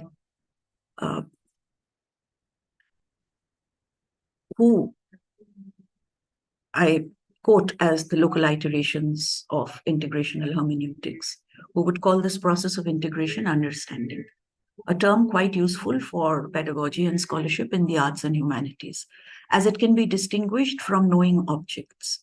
To understand is to be able to integrate material and media into a meaningful form, which is distinct from knowing what is an object.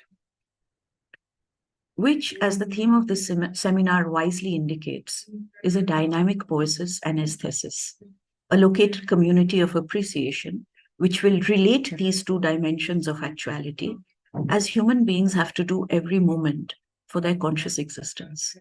As a Shastra which has so often been translated as manuals for action in specific areas of existence, what Gadamer would call practice, Bharata is careful to define Natya not as a theory, but as doing. This problematic or context or structure of feeling or horizon validates what I have earlier described as plural.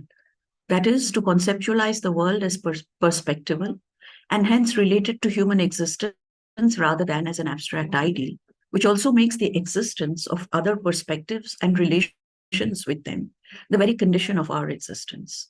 The poesis or making of forms that affect, described in Bharata's Shastra as practice and philosophy of art and experience is linked to the combinatory experiential view of language as creative utterance.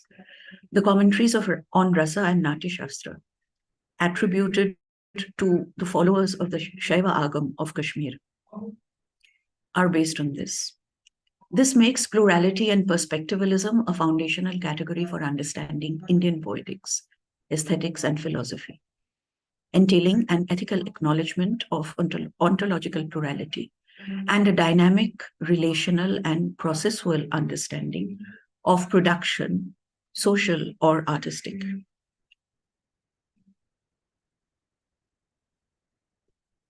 Bharata's description of Bhavanu Kirtan and the various methods of its formation is located in an organically plural society. The Shaiva Agam is a spiritual philosophy based in perception and hence aesthetic, teaching us that difference is perceived, but all forms are united in the one. Ashoka's Dharma is a political philosophy based on equality of perceived difference, outlining modes of action required for living with difference, for living with others. In an environment where, along with the spiritual journey towards Ram, also mics blared the name of God in the run-up to the militant armed politicization of devotion, where people display their love for God by brandishing weapons and threatening those who are different, that aukat dikha denge, we will show you what your place or what your status is. Using devotion as an excuse and a justification for himsa, hatred, and killing, I will now request your indulgence and wander from the topic, using these engagements with difference, with wonder, with chamatkar, which I suggest structure the Indian perspective as plural. I will end by quoting Vivekananda on the possibility of universal religion. We see that there are various grades and types of human minds, and what a task religions take upon them. A man brings forth 2 or 3 doctrines and claims that his religion ought to satisfy all humanity. He goes out into the world, God's menagerie, with a little cage in hand and says, God and the elephant and everyone has to go into this. Even if we have to cut the elephant into pieces, he must go in. Again, there may be a sect with a few good ideas. Its followers say, all men must come in, but there is no room for them. Never mind, cut them to pieces, get them in anyhow. If they don't get in, why? They will be damned. No preacher, no sect have I ever met that pauses and asks, why is it that people do not listen to us? Instead, they curse the people and say, the people are wicked. They never ask, how is it that people do not listen to my words? Why cannot I open their eyes? Surely they ought to know better. And when they find people do not listen to them, if they curse anybody, it should be themselves. But it always is the people's fault. They never try to make their sect large enough to embrace everyone. Respect, acknowledgement, humility towards the unique individual dynamics of time and space. Be like space, resist nothing, as Yoga Vashishta says, and ma'am reminded us, symbolized by prana. Call forth differences of manifestation and invite impersonal transcendent empathy as appropriate ethical engagement. Can we hope to realize this Indian worldview of the plural unity of India, where the human dharma can be practiced through the conversation between differences, which Bharata, in his wisdom, underlines as characterized by various places, languages, customs, and apparel? Thank you.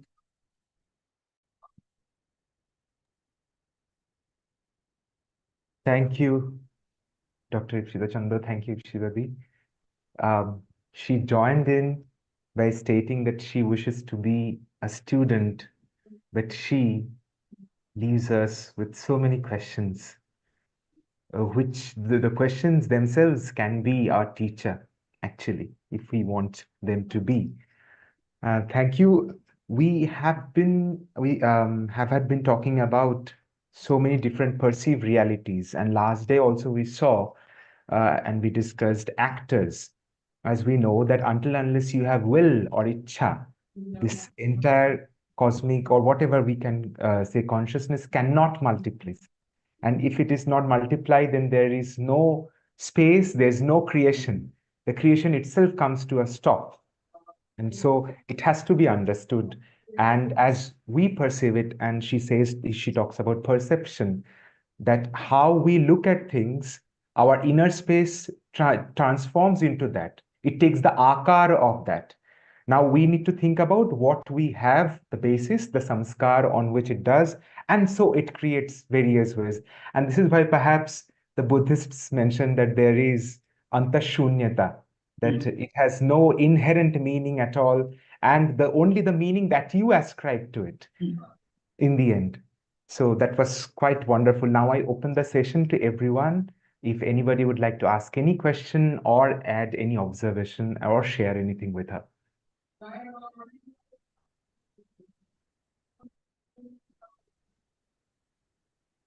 I'm sure everybody is in awe, perhaps. No, that is not, desirable at all. Desirable. I have already made a demand upon PLG, so he has to respond. Oh, I believe Yes, namaste. No. Pranam Ishitadi. That I will do because, Paduka is coming to Kolkata on 30th of March. Okay. And 30th and 31st March, she is going to stay at Kolkata.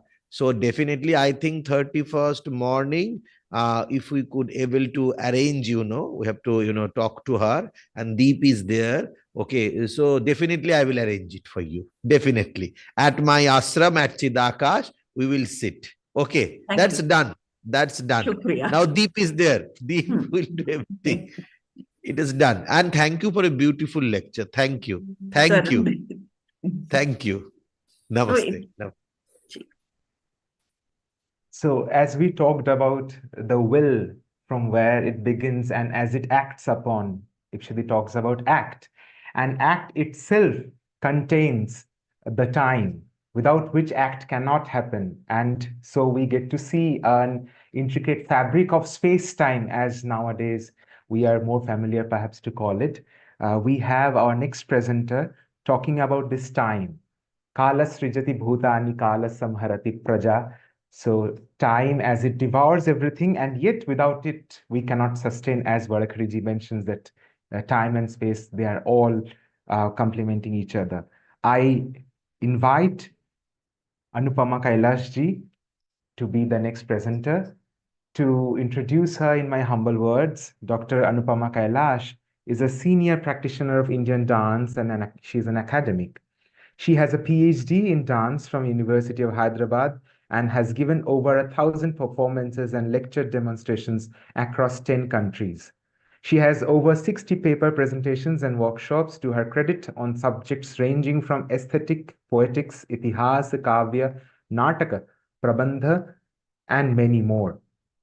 She's also a prolific author, and she has received scholarships and projects from the Department of Human Resource Development, Ministry of Culture, University Grants Commission, and Central Sangeet Natak Akademi. Anupama ji founded a Anubhav Center for Performing Arts and Literature in the year 2000 and has conceived, curated, and presented many events under this banner. The Thinking Cap series, to name. And she's currently serving as a professor of Kuchipudi dance in the University of Silicon Andhra, California, guest faculty and member of the advisory board for the newly launched university, Rasarishi, affiliated to the Kannada University. Now I invite Anupama ji to present her paper, Kala/Time, the Great Devourer, Perspectives from Indian Literature, Dramaturgy, and Alankar Shastra. Anupama ji, over to you. Namaste, Anupama ji. Namaste, namaste. Pranam. Namaste, PLG. Namaste, Deep. Namaste, everybody. Am I clearly audible, or do I need to hear the Yes. All right. So I'm very honored and I'm very happy to be here today. And I will do all my thanking right at the end. And I will dive right into the subject because of time. Kala. So as Deep has already introduced my subject, Kala or Time, the Great Devourer, Perspectives from Indian Literature, Dramaturgy, and Alankar Shastra. every activity has to take place in time, Hmm. yet transcend the limitations of time. Kala can derive from devour, absorb, derive, or impel.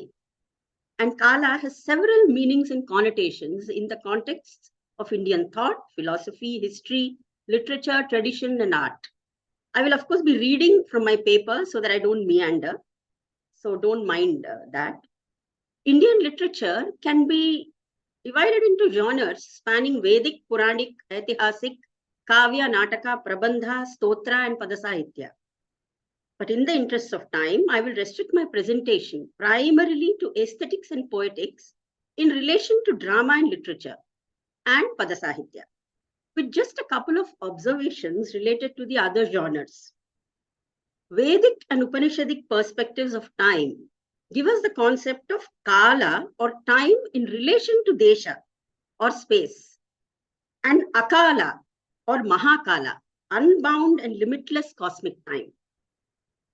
The biggest contribution of the Rigvedic study of time is the time divisions in the 5 elements of Tithi, Vara, Nakshatra, Yoga, and Karana, or the Panchanga, which is relevant to date. The time scale that is recognized in the Puranas is called the long time scale, spanning around 43,20,000 years in one Mahayuga. The Puranic divisions and interpretations of time are primarily Devata or deity-based, the blink of Durga or a Brahma Kalpa. So if we analyze some of the deities in connection to the idea of Kala or time, some noteworthy observations emerge. Kala is the regulatory element for all actions and results. Kala is that which absorbs everything or that into which everything goes. Kalo Jagat Bhakshakaha, one who devours the entire Jagat or creation. That is to say, all of the relative and objective time systems belong to that one force alone. Upon observation, one aspect is very intriguing. All Godheads related to time and its workings are of a fierce or ugra nature, portrayed as dark in color and fearful to behold. The only Godhead who is a symbol of time, as he himself states in the Bhagavad Gita, Kalosmi, Sri Krishna, is not ugra, but hides the quality under Maya. So if you see Kala Bhairava, Kalaratri, Mahakali, they are all dark and ferocious. They symbolize the inscrutable, secretive, all-consuming black hole. Time in its originatory nature is always fierce. Originating principles or representations of ultimate truth are like a raging ball of fire. The amount of energy that a seed has is exponentially much more than any fully formed tree. Latent energies are volatile and they are rearing to act. Hence, Kala Swarna, hence Swarna Kala Bhairava, one who has mastered limited time, or the Hiranyagarbha himself, Mahakali, Kalaratri, the death of the dark night, and so on. Limited time is a consequence of a physical nature. Whether something is cosmic or atomic, everything is cyclical in nature. There is no possibility of any manifestation without the cyclical nature of time. To quote Dr. P.L. Sharma, it is a cyclical notion of time in which the past and the future merge into an ever new present. What is important is not a linear continuity, but a cycle, a circle or a spiral with a still center and a dynamic periphery. This quotation sums up most comprehensively the position of time as represented in Indian arts, aesthetics, literature, and drama. The concept of drama discusses time from the viewpoints of 3 dimensions as I've looked at it. Cosmic time, the Purvaranga Vidhi and the preliminary rites and the rituals conducted before the commencement of the presentation are an ode to the element of the universal or ever-existing energy forms that make up this cosmos. Real time, or the time of the performance, here we see through the Sutradhara and all the actors of the drama a retelling of events, activities, and happenings which merge the past and the future seamlessly into the present. Bhavas are used to create experience which transcends the limitations of time and space and aims to make individual experience universal. Inner time, the inner time of the drama, created by the poet or the playwright and molded by the director, has been described in the Natya Shastra with regard to how long each act of the play must last and what kind of interludes must be inserted to link one act with the next. And as most of us know, Sanskrit theatre discovered a device called Natyayita, or drama within drama, to solve the problem of presenting multiple layers of past, present, and future of the inner time of a play simultaneously. Time in the context of the human mind is a series of memory instances. Some scientific experiments have shown that if some memory instances are erased, one feels younger. If one forgets a large portion of one's life, there is suddenly more freedom, more energy, because memory leads to emotion, and emotion can be burdensome. Passing of age brings heaviness and gravitas, unlike a child who is light and energetic. This is because of the layers of stored memory. To make time slower, non-cognizance of everyday goings-on is a very effective tool. It is also a tool used for spiritual practices or sadhana. This non-recognition of the world's activities brings one closer to the collective or universal consciousness. And the universe is timeless. Art aims to awaken this stream of universal consciousness. Hence, manipulates and molds time as appropriate to the intent. Entire spans of time, an entire life, can be compressed into 4 lines. Words, emotions, and breath, when inserted with the idea of ardham or meaning, results in shrinking time. All memory instances are compressed and brought together to disclose a narrative that can not only span lifetimes, but yugas. Ekashlokis are a perfect example of this compression of time. A story can be told, sung, enacted in 24,000 verses or 4 lines. Time is parallel in many places and linear mainly for convenience. The mediums of drama, song, and literature can convert the linear nature of time into non-linear memory instances. Bending the instance is even more possible through song or the verse. By singing or reciting, you can expand or contract time. Speech does not have the same nature of flexibility. Musical nuance can expand the word into a large melodrama or into a single second. This was why song and recitation was an inextricable part of ancient Indian theatre. It is also why the poets and Vagyakaras of the Bhakti period chose the medium of song to get their message across.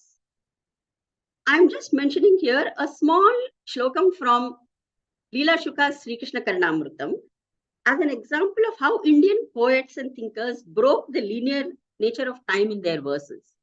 In this very famous shlokam, which starts with Ramo Nama Babhuvam, here Yashoda recites the story of Rama to a sleepy Krishna. And when she reaches the point where she narrates the abduction of Sita by Ravana, the child Krishna sits up, wide-eyed, and exclaims, Saumitre kvad dhanur dhanur dhanuriti. Lakshmana, where is my bow? The idea of capturing memory instances across yugas, which is inherent in the composition, is self-explanatory. I don't have to explain it. The play of time is eternally unfolding between the experiential and the existential. We are all part of a drama called society. Being born upon this earth is a natural process, but society is man-made. It is an artificial construct. Any artificial construct will have its own concept of time and space. Nothing physical, artificial, or experiential can exist without or outside of time. If I am an individual with no civilizational refinement or a socially imposed order, then I don't need time. Time only comes into action if there has to be coexistence, interaction, or cohabitation. The Last Survivor experiment by MIT Stanford discusses this phenomenon in detail. Therefore, art creates a logically unresolved question.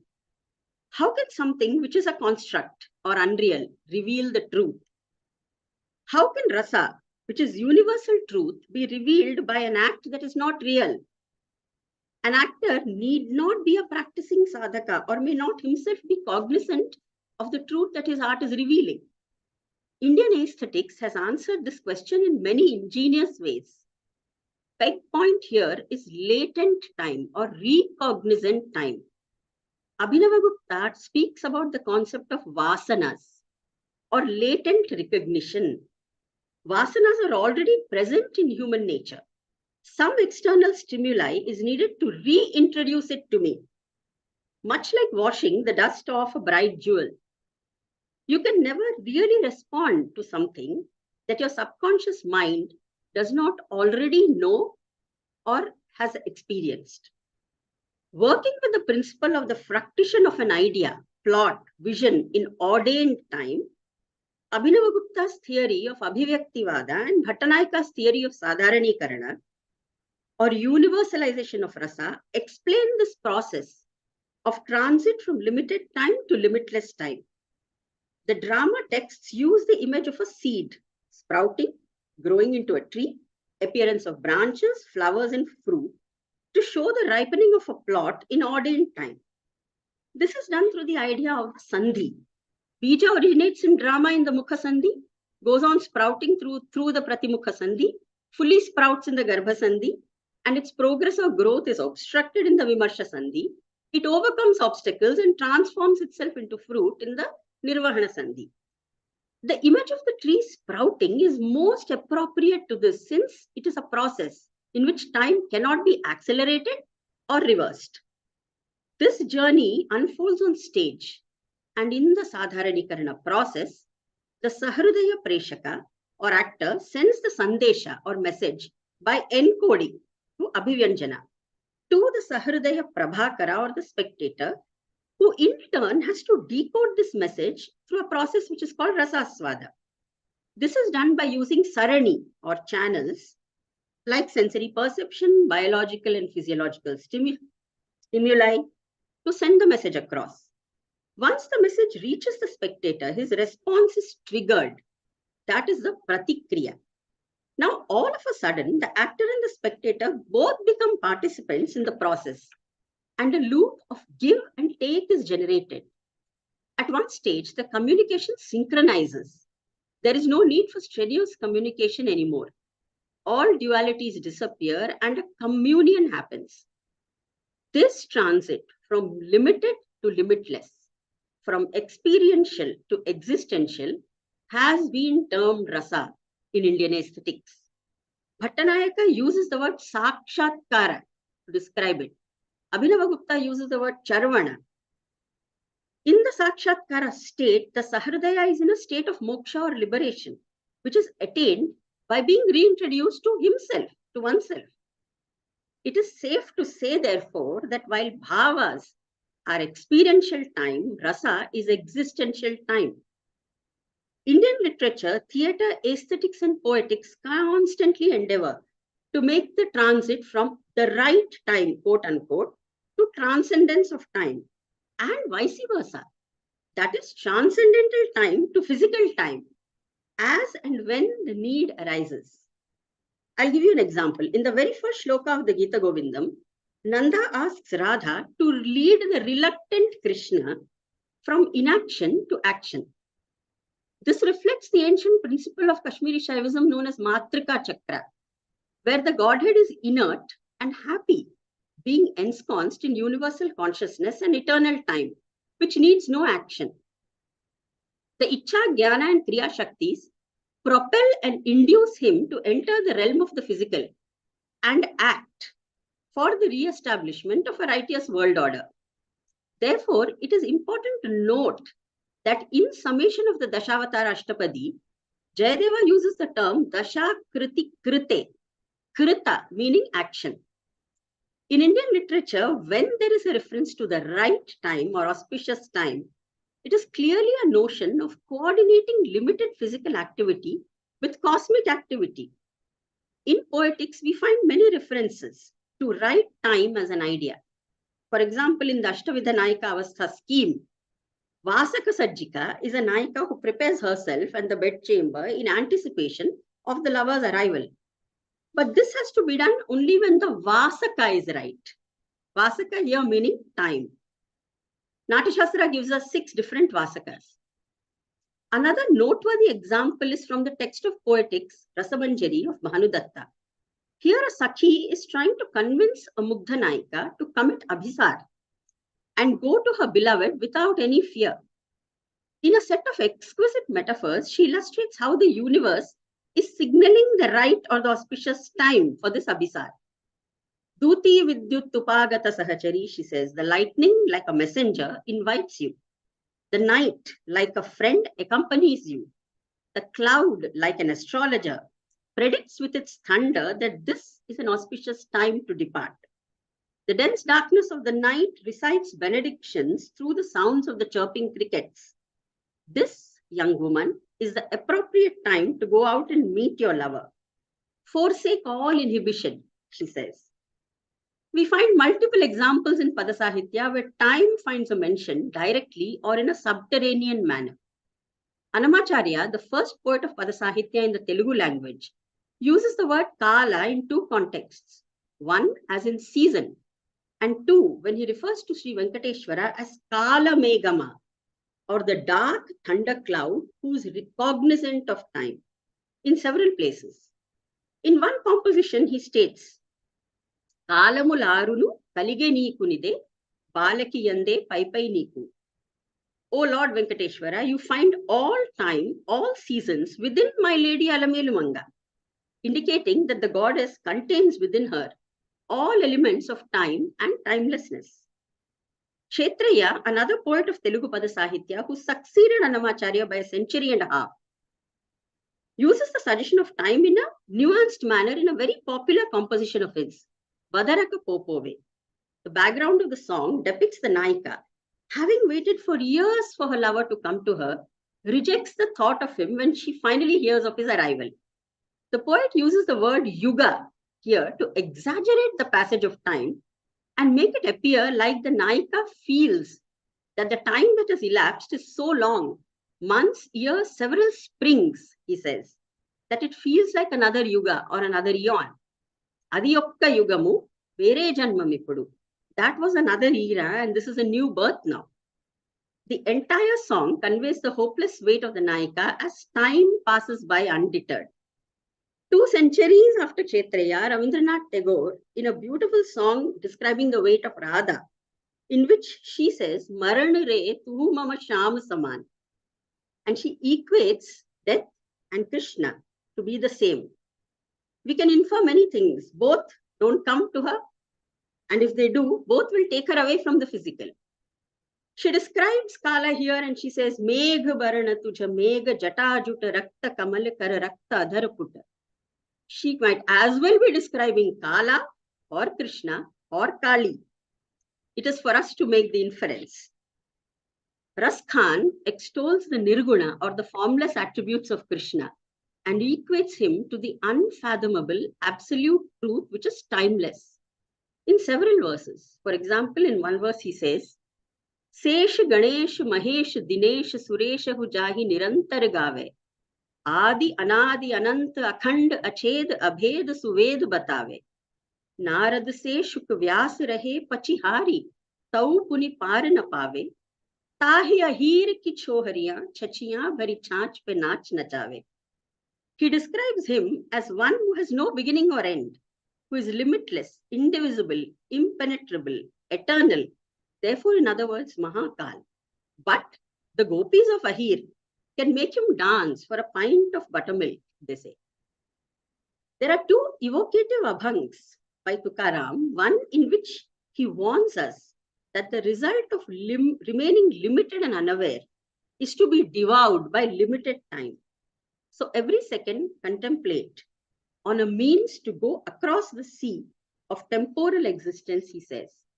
Kshana kshana hachi karava vichar, taravaya par bhavasindhu, nashivant deha, janare sakal, ayush khato kal. Kabir reflects the very same thought as he says, Kabir tuk tuk chongta, pal pal gai bihai, jin janjale padi raha, diara yamama aaye. O human, you will forever be entangled in your problems, and death will come and blow the clarion call of war. In a sequence of 3 layered metaphors, Tukaram addresses limited and unlimited time and space. Going back to the reference of the seed being the object of timelessness, he says, the tree is in the womb of the seed. The seed remains after the tree is no more. So does it happen to you and to me, that one contains the other. The ripple arises on the surface of the water. The water is the body of the ripple. Tuka says, the shadows of reflections vanish where they began. The list is endless of poets and their exquisite poems addressing the time and space paradox. But I will conclude by saying that across time and cultures, ingenious images and motifs are visible to explain through symbology this universal phenomenon, like the Ouroboros or the snake swallowing its own tail, the source or start devouring the end, the Damaru or the meeting of 2 skulls, masculine and feminine, merging of dualities and binaries, the spinning wheel gobbling up the path ahead, the speeding unreined horse, an empty throne, and the umbrella above. Much reminding me of a beautiful poem by Shelley, thousands of miles across and in a different culture, Ozymandias, where he describes the lone traveler walking through the ruins of a kingdom and says, and on the pedestal these words appear, my name is Ozymandias, king of kings. Look on my works, ye mighty, and despair. Nothing beside remains around that decay of that colossal wreck, boundless and bare. The lone and level sands stretch far away. Hence the eternal urge in human nature to break the shackles of a time-bound existence. Thank you. Thank you, PLG. Thank you, SNA.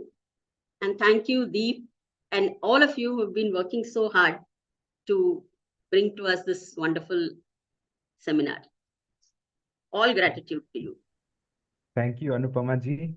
At least before opening the session, I can say, who speaks about the time, keeps the time, maintains the time. And also, as she speaks about the sandhis, she has definitely taken up to the Garbha Sandhi, if not more, to take the beej as was shown by Varakhedi ji, the basic understanding, and to take it even further. So before I share anything, I would like to open the session to anyone to share their thoughts. If anybody would like to ask any question or share their reflection with Anupama ji. Namaste, Anupama ji. It was truly a beautiful session. As always, whenever we have a chance to hear you, there's always something beautiful that we learn.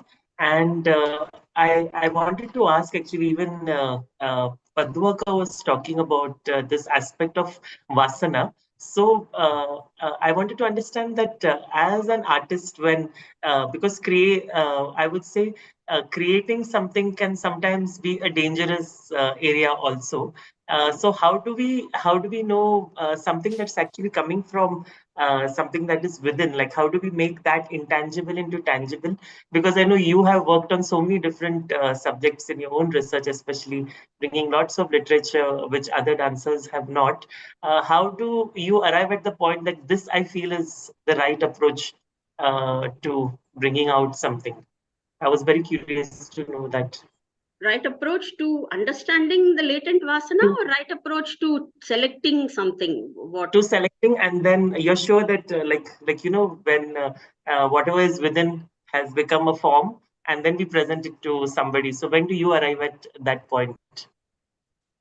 So I can't see, it's a very subjective question. I can't say I will arrive at it at this point. Yes. That cannot be said. I think it is the way, it's basically a trajectory. It's a trajectory of what all you encounter, which resonates with that latent vasana, and how are you developing all that you encounter which actually resonates with you. So over a period of time, you start understanding how you arrive at it. I cannot say that I arrive at it at this point or I arrive at it at that point. I can only say that it is a course over the course of encountering, like my interest has always been Pada Sahitya and literature. So over a course of reading multiple poets from multiple languages, suddenly there will be a point when I know that, okay, this is the kind of thought or this is the kind of imagery or motif that I resonate with. So it will only unfold over a journey, over a long course of time. And it's highly subjective. It may be completely different for you and it will be completely different for me. So I cannot say that there is that universal point of arrival, you know. Thank you, Anupamaji. But what I gathered from you was the collation that you do, reading a lot, and then that leads to the to that point maybe of a correlation that is happening. Thank you so much. Thank you so much. Thank you, PLG. Thank you. Thank you. Thank you, Anupamaji. So we gather that she reads a lot in order to create the vriksha so that she can arrive at the bija that she mentioned. And I read a lot of literature. I don't read a lot of Shastra. So from there you arrive at the bija, and so that bija can sprout into a new space of creation, perhaps. One observation that I would like to share is that I found it fascinating how she mentioned about Ekashloki. So from Sutra, also, what we cannot express in Sutra, we create Karika. From what we cannot express in Karika, we create commentaries, tikas. And also in case of literary style, from there we come out with dohas, and what we perhaps also cannot say in dohas, we go for the songs.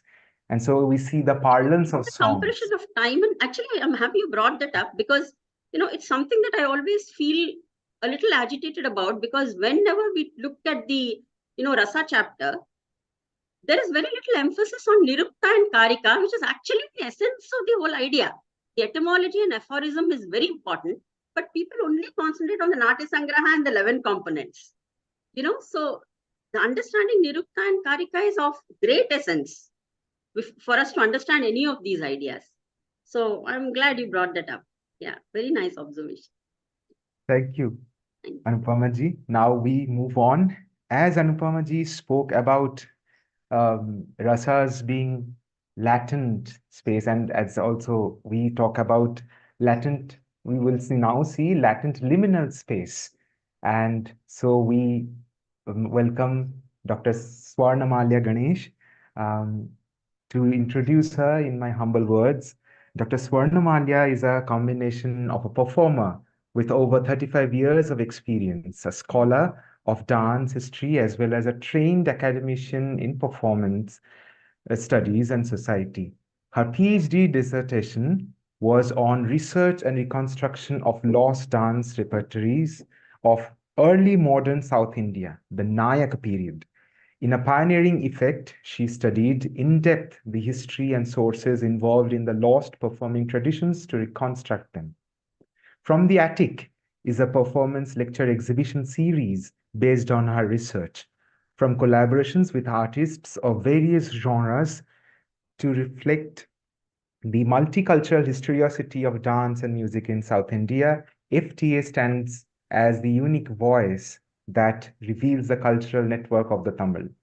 She has made a lot of collaborations, and her work premiered in various occasions, and she also had been to Serendipity Art Festival and to European tour, to Prague, Vienna, Germany, and many places.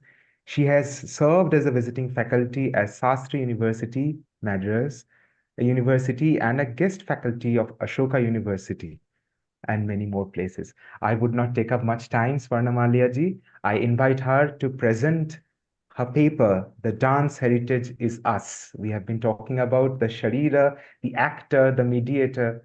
So we will see as she speaks about us, the actor in space. Over to you, Swarnamalya ji. Namaste, Swarnamalya ji. Namaste. Namaste, PLG. I thank you. I thank Deepji for this beautiful introduction and for inviting me to this lovely conference. And I place my gratitude to the Sangeet Natak Akademi for putting this together, where so many scholars are illuminating each other the last few days. Let me jump right into the topic. I'm very glad I'm preceded and followed by lovely thinkers. In the long line of what's been discussed, I think what I'm about to say will find a place that allows us to think a little more about what is the idea of time and timelessness. The life of a dance is short. It begins and ends with the dancer. So how do the ephemeral, fleeting movements of dance or moments in dance remain? Can they remain at all? In order to retain the critical space for dance in the world, sculptures, paintings, and writings stepped up, for centuries. But of course, they each used their own conceptual and speculative potential to reproduce. Imagine this. Where there was a dance that was danced by someone centuries ago, somewhere, and some other people were watching it. Someone amidst that group decides to sculpt this dance in an image. Who danced? What did they dance? When did they dance? For whom? Where? Are all suddenly subsumed in the singular vision of a sculptor. Of course, we have no understanding of who that sculptor was as well, because very often the names are not available to us. Therefore, what really are we seeing? What do we mean by dance sculptures? The term itself is a bit of an oxymoron. Sculptures are freezes, and dance is inherently dynamic. In other words, anything but a frozen moment is indeed dance. Sculpture is a dance image frozen in time, while dance is a live art, an experience, an anubhava. This is a simple enough question that then opens up a whole world or a line of thought for us. In this subsumed state of placelessness, namelessness, and facelessness, the dance sculpture stands as an entity that is deterritorialized, especially in the 21st century, when we find them mostly in galleries and museums. It is the materiality of the dance sculpture that satisfies most viewers. The alankara, its exquisite beauty, is what meets the usual eye. But Indian aesthetic theory is built entirely on representations of human emotions and our capacity to not find these representations merely as beautiful, but to get inside of it. In this study, I propose to take the much forgotten principle of rasa theory, where it disaggregates every aspect of art of Pushta, Chitra, and Natya, as opposed to beauty, that is Saundarya, alone becoming an object of abstract consideration. Grateful to the pioneering thought leadership of Anandavardhana, who liberated rasa from the prison of rhetoric and alankara way back. Let us examine dance sculptures in that light for a moment. As not merely cultural objects or beautiful material objects, or even as mere collections and validations of dance through time, but as bodily readings, historical memorizations, and survival of images that showcase us, the living, moving heritage of dance. You may ask me how? How can sculptures be an image of us, the dancer of the now? It's a fair question. But because time alone is a telling marker of human experience, when we see the dance sculpture as historical evidence of a dance from the past, we are unable to see the dance sculpture. We are unable to see the dance of the then, but we experience it only in the present. The French philosopher Derrida says this beautifully. He says, experience is conditioned by time. The experience or anubhava is a present moment. Sometimes someone encounters a dance sculpture That is a moment, that moment, now. To place the sculpture within the purview of history is to realize that we are a continuum of our past. And we cannot choose our past as much as we cannot dictate the experience of the present. I would like to argue that the dance sculpture or painting shows the liminality, the transitioning between movements, not as a mere posture, or not even as a transition per se, to say this is the beginning of the movement, this is the middle of a movement, this is the ending, as in, this is where it's been sculpted. Not so much, but as a malleable space where the viewer's experience brings alive the entirety of that dance.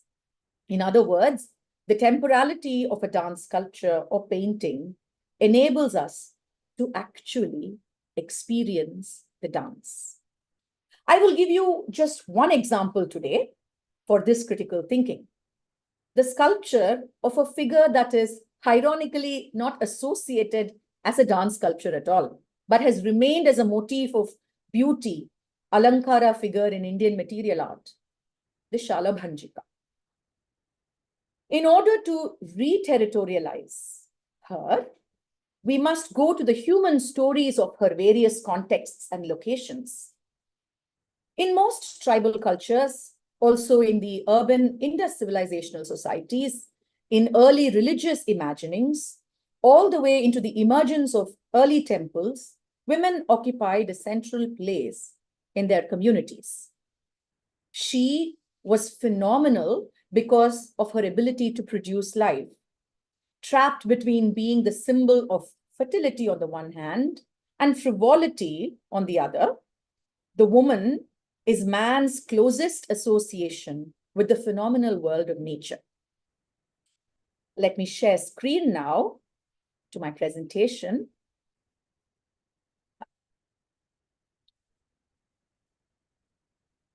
One second. Is my whole screen visible? What we are looking at is the Mohenjo-daro woman. Perhaps not even a dancing girl. She might have been zealously identified as a dancing woman in the mid-20th century by archaeologists who were at that time greatly infatuated with dance, thanks to the air rife with the debates on dancing women across the country at that time, institutionalizing her within the cultural objectification of an Indian dancer. But today, let us observe that she's a woman with a hand on her hip, her head confidently thrown back, her lower hand holding something. Please observe closely. Perhaps a spear, as art historian Naman Ahuja suggests, or some other article. But what's important is she's holding something.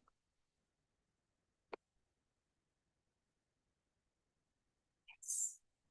Shilpa Shastras do not talk of the Shalabhanjika. How ironic. Only performative texts talk about her.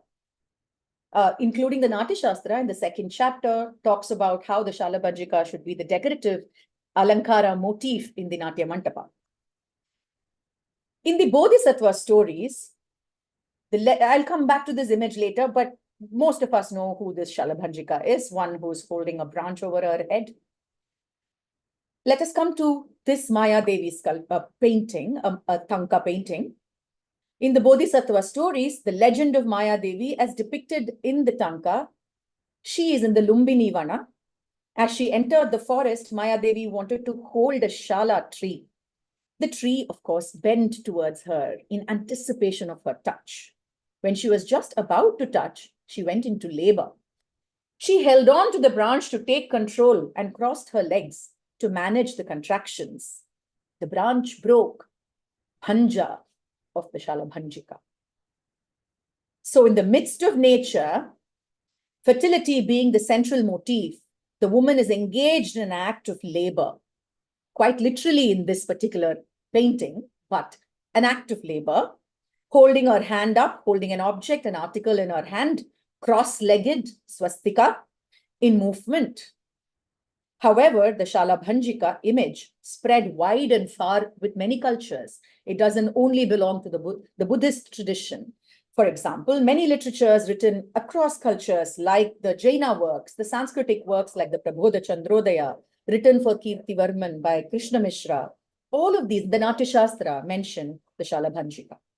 Everywhere, she is described as holding on to something, a tree, a branch, a flower, something that is connected to nature. But that too is about to change. Here, a woman is holding a mirror in her hand. We may identify her posture often as Lalata Tilaka, but this is connected to her beautifying her own forehead, so on and so forth, again taking us back to Alankara. She is in fact holding an object, and that is of relevance to us. And she is in the bas relief of an outer niche of a temple amidst nature again. How can she be a Shalabhanjika? One might ask. Because writing supports this transformation. In Shiva Purana too, she is mentioned to be holding a lamp. In Tamil Nadu, we call her a Pavai Vilakku. Naishada Charitra of Sri Harsha in the 12th century has a very interesting definition for the Shalabhanjika. He says she is Bahurupa Shalabhanjika. So there we can take liberties of the many forms of the Shalabhanja, holding any article in hand, not modeling, not posing. These articles are closely related to nature, a branch, a parrot, a tree, a fruit, a flower, or articles of beautification, such as a mirror or a comb, or articles of auspiciousness connected to her status as the auspicious one within these cultures, such as a lamp. Now, the most interesting aspect of this is the dance, right? The Ashoka Dohada is something I'd like to talk about. This is a moment when a tree is about to go into labor. Again, labor being a part of movement. The tree is pregnant and wants to flower, wants to deliver. In Malavika Mitram, Kalidasa brings this wonderful image of his heroine wanting to help the Ashoka tree by performing the Dohada. What she does is she paints her feet red. She wears beautiful clothing and lovely jewelry. She steps out into the nature, into the bower. She wears nupura in her feet, as Kalidasa says, salangai. And then she steps out, and when she's about to touch the tree, before that, she kicks her feet up and then crosses her legs. It's uncanny, this connection. The Ashwakrantachari, as many art historians, including people like Devangana Desai, have identified, is not always only associated with the idea of the Ashwakranta, the riding of the horse, but also associated with the movement of a woman trying to climb the tree, sort of groping for the branches. Her touch initiates the blossoming. The interconnectedness between the woman, nature, natural surroundings, her holding her hand above her head, holding a branch, kicking off her alta painted feet, cross-legged in swastika, are all symbols of physicality. The labor of movement is palpable in these images. Understanding of their temporality will enable us to see the cultural object, which is the Shalabhanjika, as an experience in watching the dance embedded within it. I will take you through some more images. She could be a Dhakkani Shalabhanjika, may not be known in that name as a Shalabhanjika, may not be identified, yet a woman, a lone woman holding various articles, including a flower in her hand. Her feet are painted. It's unfortunately hidden in this particular image. And here is another Mughal representation. Here too, they are under a tree amidst nature. Think of all the Ragamala paintings where often you see the woman's hand held above her head. Have we ever wondered why? Why are women depicted like this? Right? Is it just our way of standing? Because I hardly stand like that in real life. This is again a Vijayanagara mural where, of course, this is the Kali and Artana, but on the right and left are beautiful Shalabhanjikas holding bent creepers in their hands. Why? So something extraordinary happens. This moving image of a Dohada, which transforms, a painting into a dynamic moment, where the experience has to be memorized, as I earlier said, instead gets memorialized in our writing and in our Indian thought process.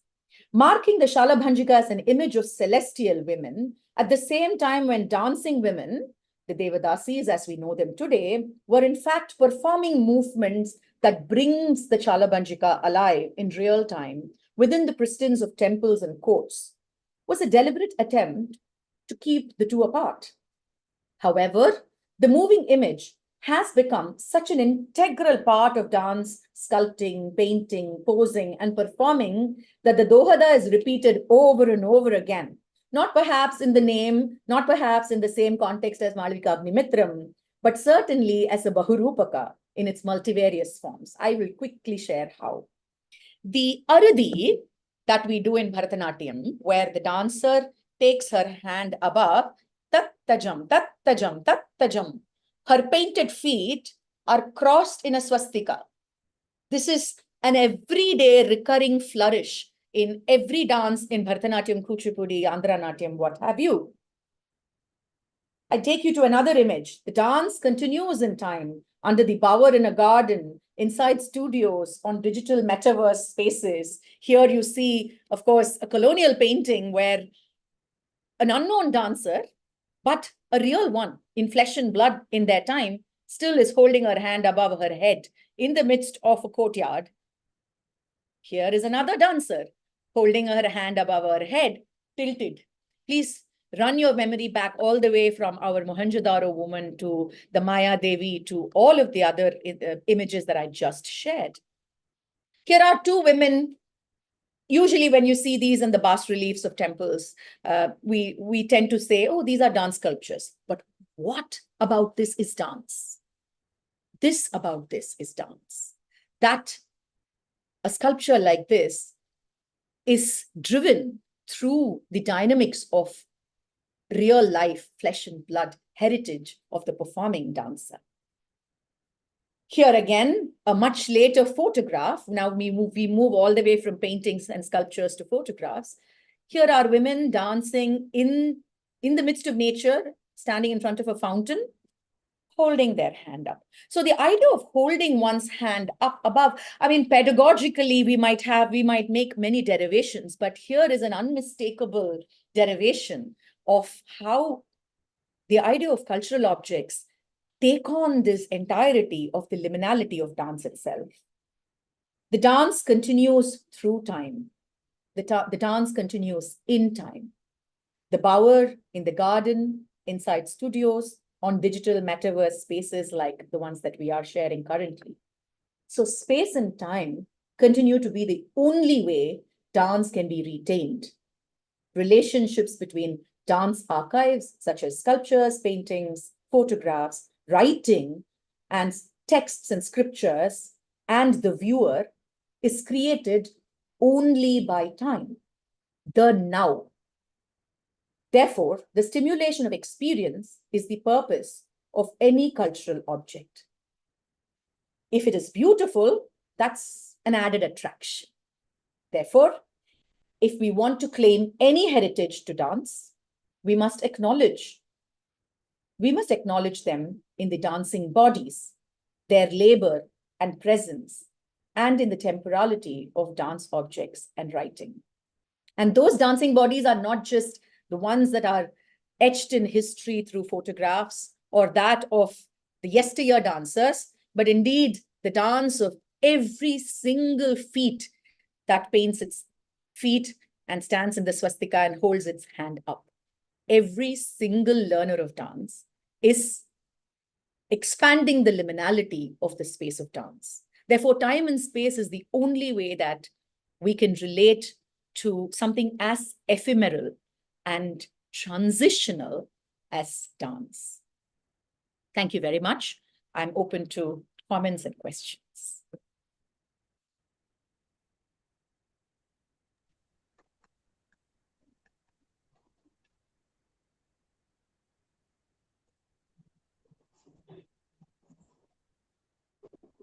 That was a beautiful presentation, Swarnamalya such beautiful imageries and pictures. Truly enjoyed it.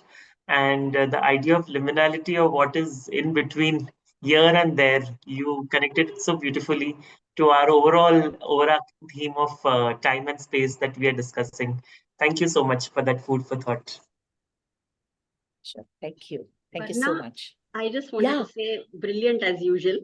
I just had one observation of, when you spoke about the Ashwakranta and Malavika Agnimitram, in fact, I think Kalidasa has a special love for Ashwakranta because, I could almost identify it in so many other places as well when you were talking about it. For example, the place in Kumarasambhavam where, from the tapas, Parvati's penance, and then Shiva suddenly appears. And then he talks about how she had lifted her leg and had it suspended in the air because she couldn't put it forward because she was too shy and she didn't want to retreat either. So again, there is the Ashwakranta there. So I think it's one of his favorite position for women. Interesting. Yes, perhaps also a very intrinsic way of how women in performance move, exactly. I think right? I mean, it was beautiful. I love that. Thank you so much. I mean, I think that, like I said, I think it was wonderful that we were paired, one after the other, because exactly. both of us, I think, touched upon the idea of time in relation to the human experience of performance. So thank you, Swarnamalya ji. I apologize for missing out this brilliant lecture in between. The internet had given up on me. Am I audible? Yeah. Okay, yeah. So, but just to share one observation before we move on is that you mentioned about how we are part of a time scale, past, present, and future. So a wonderful observation was shared by Sanji when she mentions that why is there no name of the sculptors there at the bottom of the sculptures? Why do we ascribe to so much about part of this de-individualization? Because it is to perhaps show that. Sorry, I think we lost him in between. Sorry, what did you, perhaps to show? Please finish that thought. Yes, I'm sorry, my internet is fluctuating, so I'm keeping the video off I for the lost moment. you when at the line, perhaps to show. Right. Perhaps to only show that we are part of a time continuum and we can only create, contribute to the pool. And so Bharata, it represents tradition and our heritage.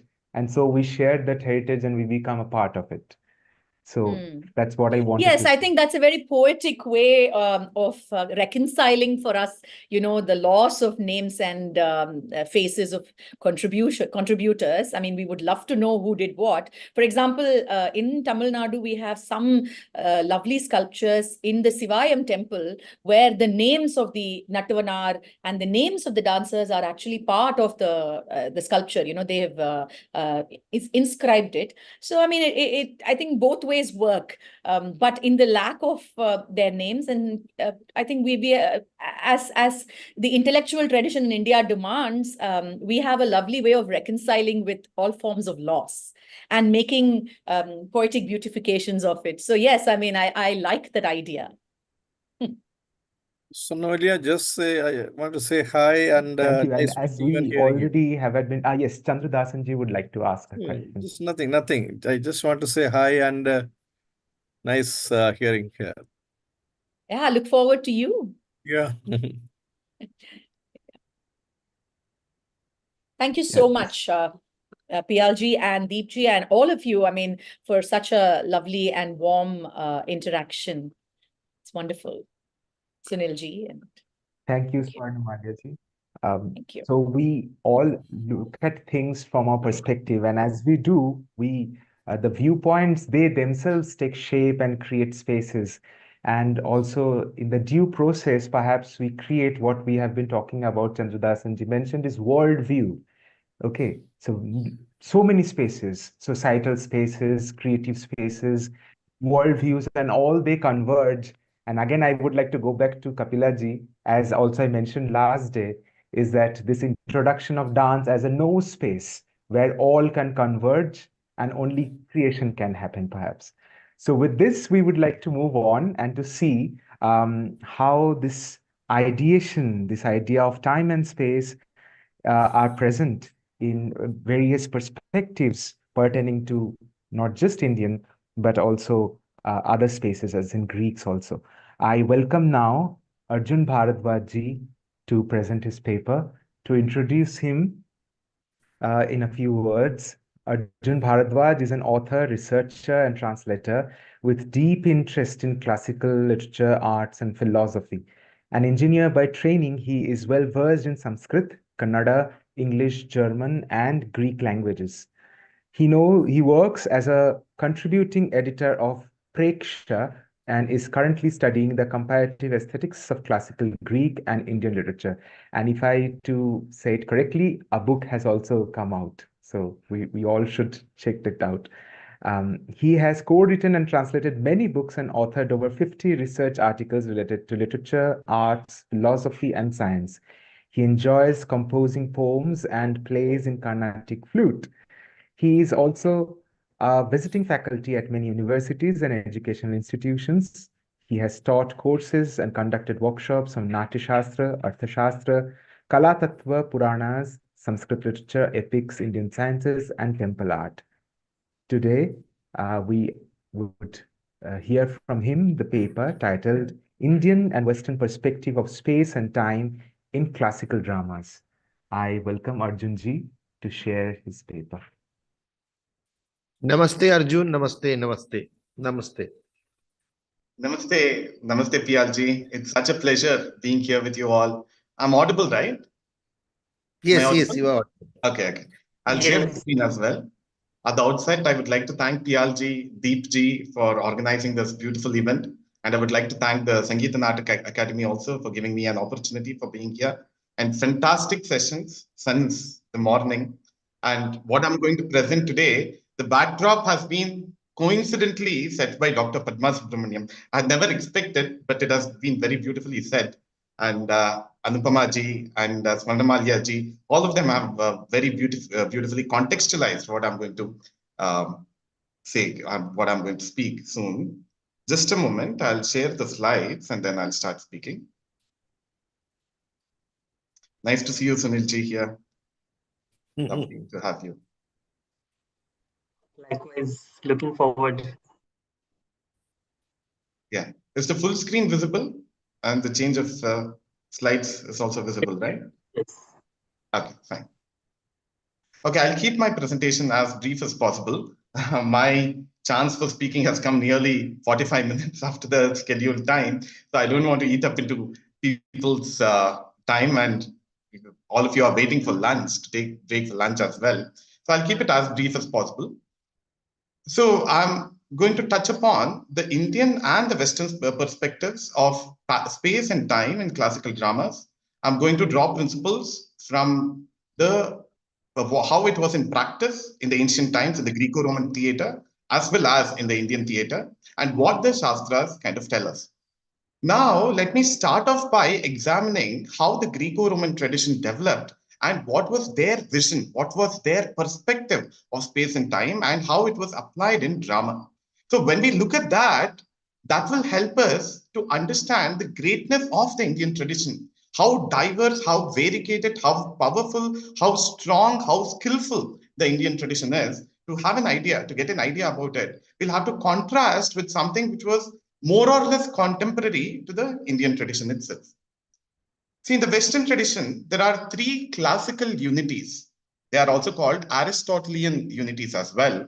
So in the ancient Greco-Roman dramas, that is those written by Aeschylus, Sophocles, Euripides, Aristophanes, and several of them in the Greek tradition and in the Latin tradition in Rome, three unities were very stringently, very strictly observed. So the three unities are the unity of action, unity of time, and unity of place. It's very interesting to note that in all those plays, be it the place of Aeschylus, one of his most famous ones is Prometheus bound. Similarly, the plays of Sophocles, such as the Aias, it is in English translated as Ajax. In the Greek original, it is called Aias. And there is another play called Antigone. And in all these different plays, the entire act or the entire play is located, spatio-temporally located in one particular place only. There is no change of space during the plot of the play. So as you go through the plot, everything happens in the one particular place only, in one particular place. And it happens during the period of a day only. So changing across to different places. It could be physical places or Puranic places, mythical places. That is not there in the Greek tradition at all, very interestingly. So that has been followed by many of the Renaissance playwrights as well. Many of them followed this unity of space and time. No change in time and no change in place. Rather, the space is kept constant, and the time duration of the play, the incidents which take place during the play, all of them will have to be in the period of one single day. So that is the vision that they had got there in the past, in the Greco-Roman tradition. But let us just have a look at what was happening in the Indian tradition, although not quite contemporary to Aeschylus or Sophocles or any of them. Aeschylus and Sophocles and Euripides, all of them lived in about the 5th century BC. Kalidasa, who lived in the 4th century AD or in the Common Era, I'll take a couple of examples from him. So examples can be drawn from the place of Bhasa as well. Bhasa lived probably in the late BCs or in the early ADs, the late centuries before Christ and early centuries after Christ. Sometime in this period, he probably lived. See, in the Indian plays, it's very obvious that throughout the different ankas, different periods of time and different spaces are represented. So there is spatio-temporal variance across the different acts and across the different scenes. See, within an anka, within an act, you might change from one scene to the other. See, for example, right at the beginning of the Abhinaya Shakuntalam, we see that Dushyanta is out in the forest hunting. He's chasing after a deer. Then when he's chasing and the chariot we'll have to imagine the chariot moving across the stage. And the movement of the chariot is very beautifully captured through a shloka. I'll speak about that soon. And the running of the deer is also captured through another very beautiful shloka. I'll speak about that as well. So in the very opening act, we see Dushyanta in the forest chasing the deer. So there is movement across space and in time. And then he enters the ashrama, Kanva's ashrama, where he spots Shakuntala. So in the first act, there are a couple of different spaces which are brought in. In the second act, we see the forest camp where there is a dialogue between Dushyanta and Vidushaka. Then in the third act, we see many other places. We see the ashrama, then we see the river bank, and we see the Lata Mantapa, a couple of other things. Then in the fourth act, in the fourth anka of the Abhinaya Shakuntalam, we see Shakuntala being sent away from the ashrama. In the fifth act, we see the court scene of Dushyanta, the court of Dushyanta. Then we also see in the future acts, Dushyanta going to the Svargaloka and him coming down from the Svargaloka and encountering another ashrama, Maricha's ashrama. Then in the final one, we see the union of Dushyanta and Shakuntala in Maricha, Maharshi's ashrama. See here, very obviously, throughout the span of the play, different physical and mythical spaces are represented in the play. And similarly, there is different kind of time expanse as well. So at the beginning, if we take the beginning of the Shakuntala play as time 0, then the second act happens on the following day. Third act happens that evening or the next day. And the fourth act occurs after a few months. The fifth act occurs after a few months again. The sixth and the seventh acts occur after 3 years of the story. Right? So we see the passage of time and shift of spaces in all Indian classical plays. Even among the oldest plays, like those of Bhasa, or even if you take those of Ashwagosha, we see different spaces and different time periods represented within the plays. This is very obvious. Many of the previous scholars have also spoken about it. But what is also interesting in the Indian plays is that the correlation between space and time is kind of represented through the Vachika Abhinaya. Vachika Abhinaya through the conversation between two different characters, and also through the different verses or the shlokas that we encounter within a play. So what tells us the correlation between space and time? It is speed. What is speed after all? In science, it is the change of space with respect to change in time. So distance by time, that is what is speed. See, look at how beautifully Kalidasa captures speed of Dushyanta's chariot and the speed at which the deer was running through the two shlokas. So the shlokas go as follows. They are very popular ones, very beautiful ones. They have been presented on stage also by very capable artists in the past. I'll just spend a couple of minutes trying to examine these. So the first one is with regards to the running of the deer. Running of the deer, which is being chosen, which is being chased by Dushyanta in his chariot. So Dushyanta, while he is on his chariot, he makes an observation about the running deer. See, just look at this point. The observer is moving. The object is also moving. A moving observer is making an observation of a moving object.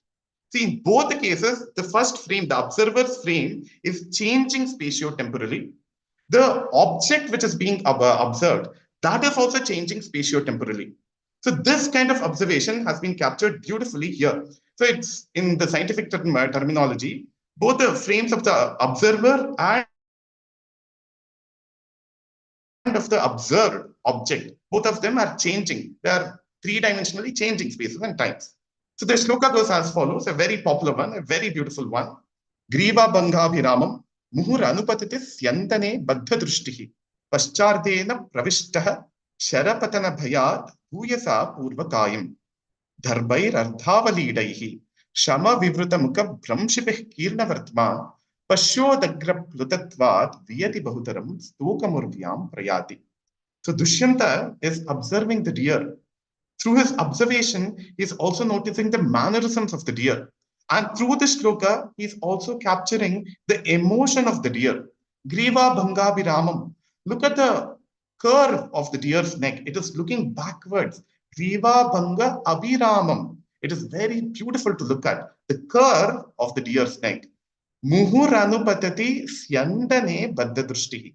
Again and again, it is looking backwards. And its eyes are arrested on the chariot. Its body is moving forward, but its eyes are arrested backward. Syandane Baddadrushtihi. See, through the eyes of the deer, he is indicating the space which it is capturing through the eyes of the deer. Paschardena Pravishtaha Sharapatana Bhayat Bhuyasa Purvakayam. So it looks as though the deer has compressed its body. So the hind part of the body has gotten compressed and entered the front part of the body, the fore part of the body. Paschardena Pravishtaha Sharapatana Bhayat Bhuyasa Purvakayam. Why has it compressed its body?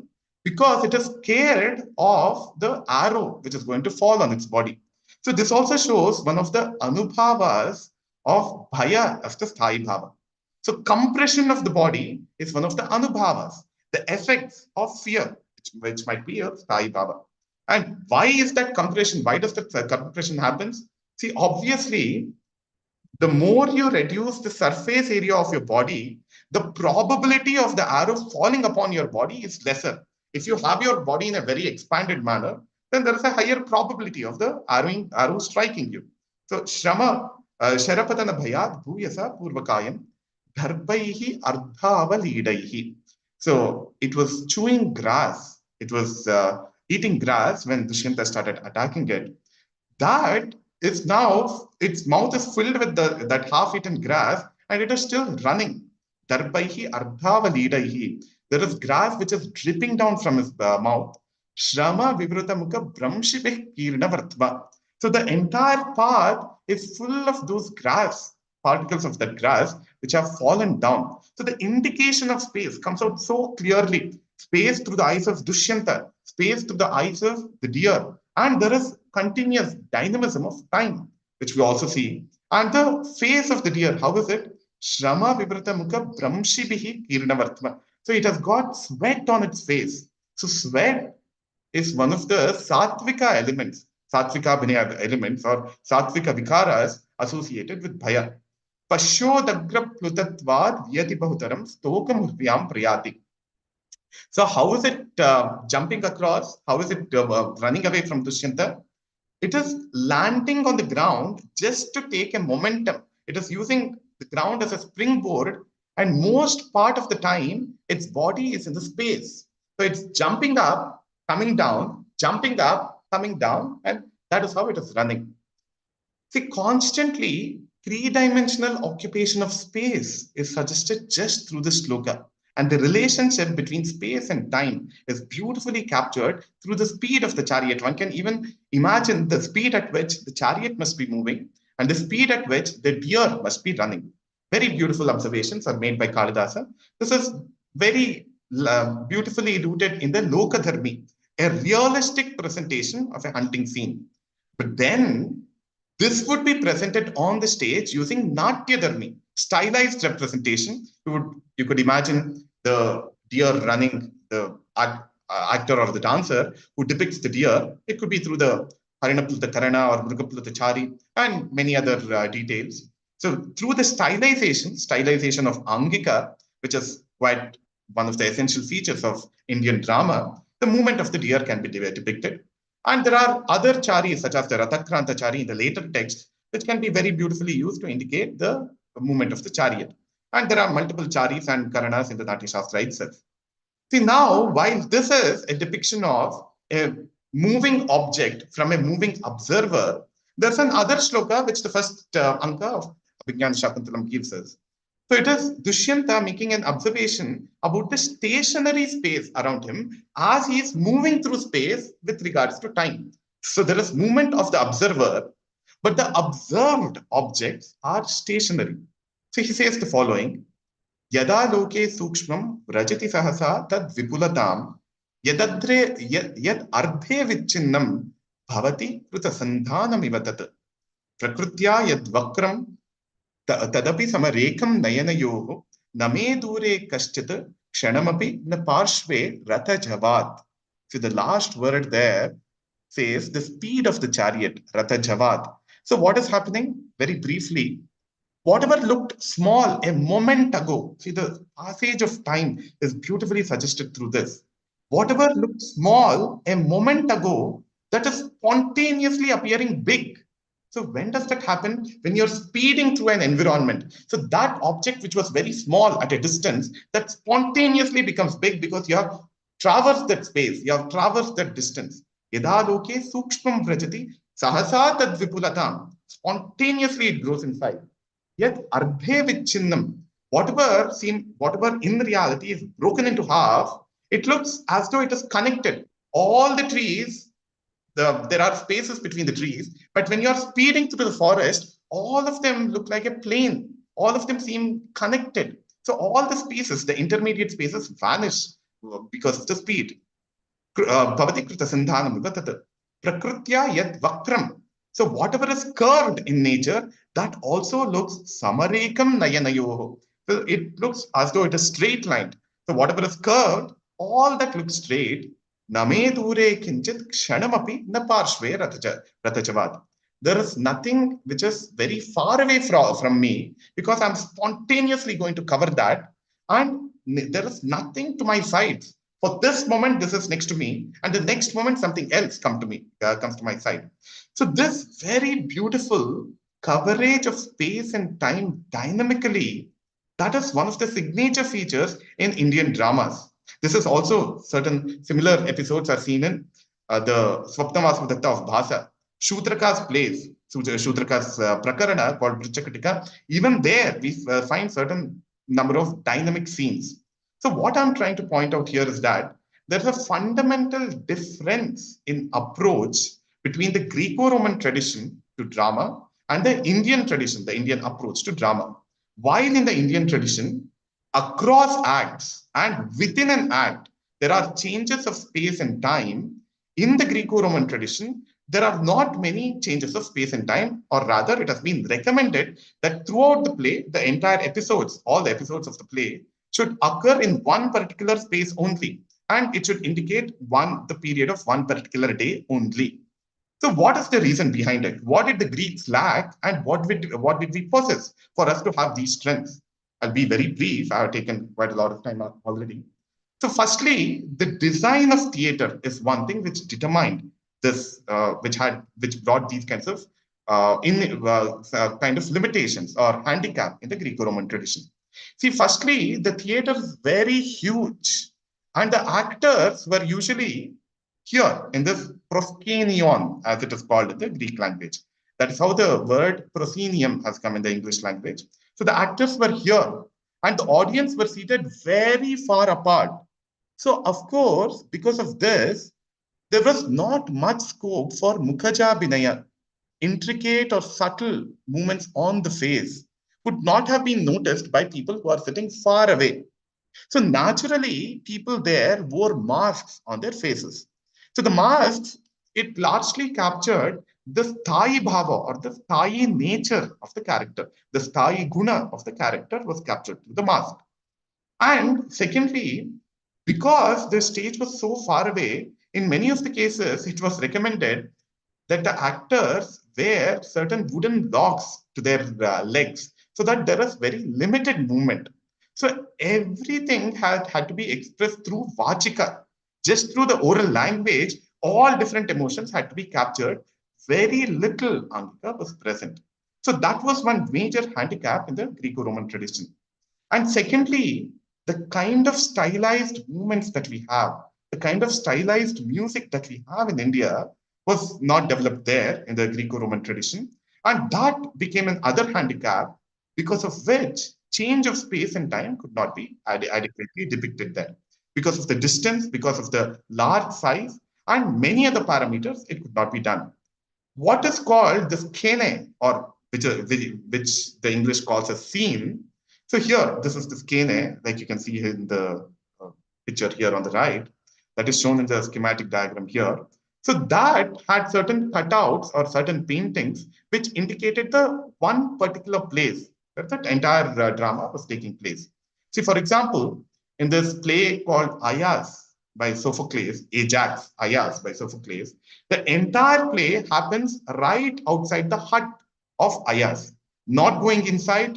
You don't even go inside the hut. You don't see what is happening around you. You don't even get to see what is the space around you. But just the hut of Aias is represented by that scene. And probably in the play of Aeschylus, where Prometheus unbound in that play, probably that scene, that scene, represented the cliff on which Prometheus was bound. And the orchestra kind of represented the earth, etc. So there was very limited representation that was possible. That is also because most of the Greco-Roman plays were rooted in realism or in lokadharmi. Natyadharmi or stylized representation, symbolic representation was not yet developed in the Greco-Roman tradition as much as it had developed in India. See, these are just relative terms that I'm using. I'm not saying that there was absolutely no stylization in the Greco-Roman theater, nor am I saying that there is absolutely no realism in the Indian theater. That's not what I'm trying to say. Relatively, the presence of Natyadharmi or stylization or symbolic representation has been extremely well pronounced and very well developed in the Indian tradition from times immemorial. It can be seen in kavyas, it can be seen in sculptures, it can be seen in dramas, it can be seen in dance, it can be seen in music. The stylization is one of the signature features of Indian art in general. So these were the kind of constraints that they had. So this theater also, when you look at the theater design, if the actors are standing here, all that you can do is to, maybe you'll have, if you're sitting here right at the back, you can get a vague idea of the mask that they are wearing. And the acoustics of this theater design allow for the voice of the actors to be heard all around. So it used to be, these kind of theaters used to be carved out from the slopes of mountains. So the theater design itself and their approach to art, their adherence to reality, all of them determined this concept of unity of space and time. And there were other things, see, in the Indian tradition, because of the Natyadharmi, because of the stylized representation, you can bring uberhuman, that is superhuman, and surreal objects onto the stage. See, for example, in the Shakuntalam itself, we have the incident where Menaka comes down from the Swarga, picks up her daughter, and goes away. Right, so that can be very beautifully indicated by using multiple Karanas, multiple Charis, and different kinds of Abhinaya hastas to indicate that there is Swarga. From there, the person is coming down and jumping up towards the sky again. All that can be indicated suggestively. That suggestivity very beautifully comes out through the Natyadharmi. But here in the Greco-Roman theater, it was so realistic that they actually dropped down people from the top. So they had something called the mechane. See, that is how the English word mechanism, mechanics has come. So actors used to be dropped from the top if they had to be gods. If Athena had to descend, or if Zeus had to descend, they would drop down the actors from the top. And we have heard that many times there were accidents where people, actors, they died on the stage. They collapsed on the stage. They were playing the roles of gods, but gods die on the stage.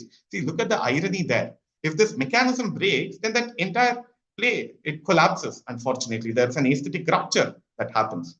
But in the Indian tradition, thanks to Natyadharmi, the stylized representation, all this, the coming of divinities, the change of space, the change of time, all that was very easily possible. See, these were the kind of masks that were worn back then. So now, what are the advantages the Indian theater presents, the Indian theater poses? I'll just take another 3 or 4 minutes and then I'll conclude. The very stage design, the very stage structure kind of provides for that. In the Abhyantara Prayoga, where it is expected the audience is intimate, and especially in the Chaturashra or the Vikrishta kind of stage design, the presence of the Mattavarani is there. They themselves can be used as platforms, or they can be used as rooms, or they can be used as Swargaloka or some elevated place, indicative, suggestive. The Mattavaranis themselves allow for the establishment of different spaces on the stage. And like Dr. Padma Subramanyam was mentioning, just going once around on the stage, that is a Natya Samaya, or a theatrical convention, dramatic convention, which shows the change of space. Similarly, change of time could be indicated by many of such slokas, like I mentioned, and through the different Dhruva Gitas.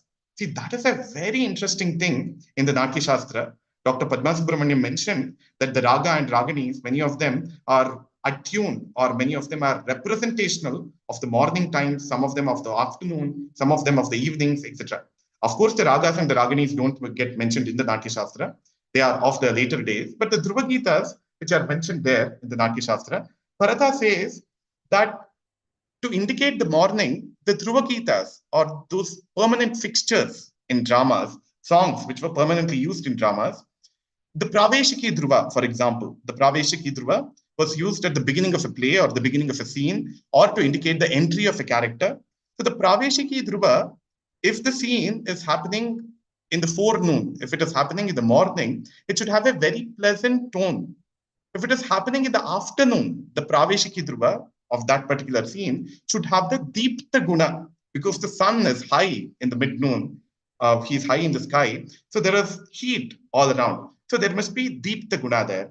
And in the evening, there must be a kind of pathetic sense, or some kind of painful sense in the song, which indicates the end of the day. So the songs themselves contributed to indication of the time. And of course, the dialogues, through different kinds of dialogues and different kinds of Abhinaya hastas, Karanas, Charis, Vritta hastas, etc. So the change of time could be very dynamically indicated. Natyadharmi and Natya Samayas adhering to all the 4 forms of Abhinaya. So these Natyadharmi applies to the Aharya, Angika, Vachika, and Satvika. All the 4 modes of Abhinaya can kind of be said that there is Natyadharmi which is pervading all the 4 modes. Although Satvika Abhinaya is largely rooted in realism, Lokadharmi, it comes in the bigger framework of Natyadharmi. So because of this prevalence of this Natyadharmi, the stage conventions, as well as the poetic conventions which were developed in India.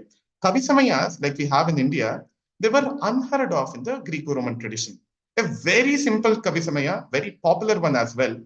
When the sun rises, the lotus blooms. It is reality too, and it has also become a standard Kavi Samaya, a poetic convention. So the blooming of the lotus itself is an indication of time, right? And the blooming of the blue lily, the Nilotpala, is an indication of time.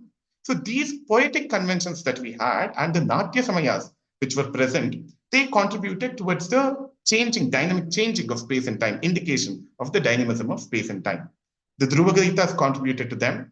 And if you examine the Abhinaya chapter of the Natya Shastra, which is either the 25th or the 26th chapter in different manuscripts, that there he gives such tremendous details. How do you indicate a forest? How do you indicate mountains? How do you indicate the autumn season? How do you indicate the summer season? All the different spaces and times could be indicated, again, because of the presence of Natya Dharmi pervading all the four modes of Abhinaya. Similarly, the structure of the play itself contributed towards the indication of space and time. Just one element I would like to draw everybody's attention: the Praveshakas and the Vishkambakas, which came as connecting scenes between two acts, two ankas. There, the minor characters or the secondary characters would come on the stage and would bring connection between the scenes. The previous scene happened in that particular place, in that particular period of time. This scene is going to happen in this particular period of time, in this particular space. So that could get indicated through the structure, the structural element called the Praveshaka or the Vishkambaka. So this way, there are multiple advantages that the Indian theater has, the Indian theatrical tradition has, the Indian Shastra tradition has, which kind of became a handicap in the Greek tradition, which were not present in the Greco-Roman tradition. In fact, this unity of space and time was broken by Shakespeare. In fact, I have written elsewhere and I have spoken elsewhere as well, how Shakespeare's structure of Shakespeare's drama, that comes quite close to the Natya Shastric structure. But even more so, with the coming of technology, the unity of space and time was broken in the modern day Hollywood movies in the West. But in the Indian tradition, even in the pre-technological era, this concept of unity and of space and time did not even exist. The representation of varied spaces and times and transcendence of space and time has always been a signature feature of Indian dramas and the Indian theater tradition. With this, I'll stop for the day. And I would like to thank once again for the opportunity provided. If there are any questions or comments, I would be very glad to hear, and I would be really glad to answer questions. Thank you so much, Arjunji. Would anyone like to offer some questions or comments? Chandradasanji? Yeah, it was a really marvelous presentation performance. But I would love to just suggest that, that scene which you said, they'll paint a kind of painting behind the Greek theater which depicts the space. I doubt it was there in the older days. I myself was gone to Greece and I have performed in traditional Greek theaters. In many theaters, there is no building behind. It's just the open space, sometimes some trees. And as yesterday, Bharat Guptaji was telling us, you can see the whole hills of the city through that space. So that is one thing. And then, may I kindly address that? Yeah, please. Well, from the historical records that we have, that skene, as it is called in the Greek language, that was very much a part of Greek theater. Today, those structures behind, they have collapsed in many places. And at certain times, am I audible? Yeah. Am I audible? Yeah. At certain times, these skenes were makeshift structures. They were not permanent structures. Aristotle says that clearly in his Poetics. And in many of his other works also, we find that very clearly. So that skene was definitely there. And that was also used in the plays, while staging the plays of Aeschylus and Sophocles. That also we get from the historical records of Greek historians themselves. So that was an integral part. It's not that the stage was open to the nature. This building was definitely there. In fact, if you go to a place called Pamukkale in Turkey, Turkey was culturally a part of Greece, of course. There, these skene, that structure is even today present. The skene was mentioned, and might have been there, but I don't know whether it was. They used a painting like. They certainly did. They certainly did. There is quite an amount of research that has been carried out. You may go through these books, for example, Sommerstein. He gives a very detailed discussion about how the drama was presented in the ancient Greek-Roman tradition. And also about the thing that now you said that at unity of time, and that's exactly right. But there's a Pururanga, which tells the previous story of that what happened. A small scene. In Greek plays, you take the play of Medea.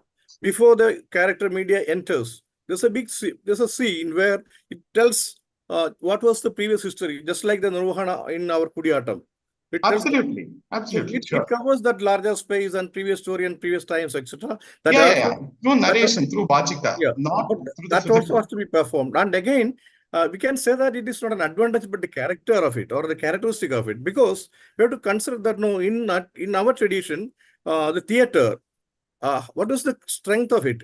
The biggest theater was say maximum 400 audience can sit, while the other audience was 3,000 or 20,000 there. So you have to address so much people, and here you are addressing only so much people. And again, about the Natyadharmi kind of performance and the mudras and all those things, see, there is the audience themselves has to be a connoisseurs. They should know what a mudra means. They should know what exactly is it. So it is only to that educated, kind of sophisticated, refined group of people this play is addressing.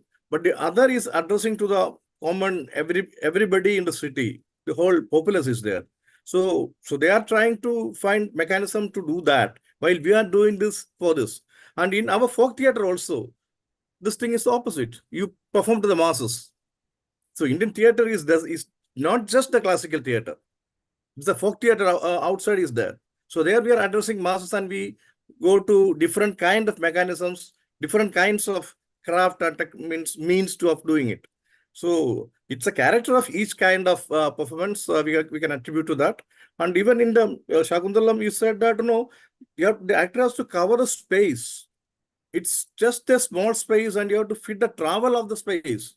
Is moving from one space to the other space. And they said that no, now the charioteer tells Dushyanta back that now you can go fast, because till now the earth was not even. Now we have entered that even ground so that I can go faster, etc. So this kind of landscape, everything is expressed. Again, it is through words.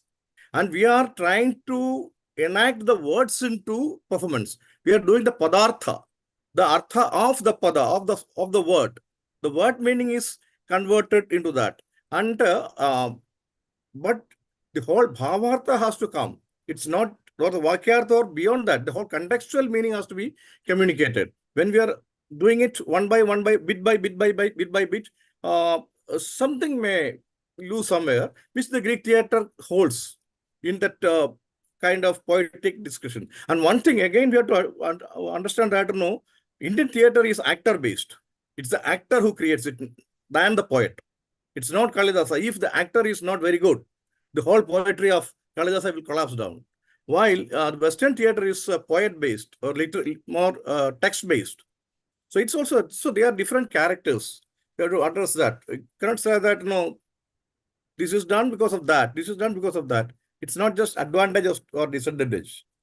That's what I feel as I practicing theater. Just one point here, the advantages that the Natya Dharmi presents in the Indian context, the absence of which was a kind of a handicap in the Greco-Roman theater. That is all the point that I'm trying to make. Or many of the other things that you made, too many points already for me to address all of them. Because of paucity of time, I won't be able to do that. See, it's not just in the classical theater in India. There are Dasharupakas, which are kind of indicated. If you take the Viti, for example, that is largely Vachika based. It comes closer to what we today consider the Greek theater, for instance. Even in the Bhana is also largely Vachika based, and that kind of caters to the larger populace in some sense.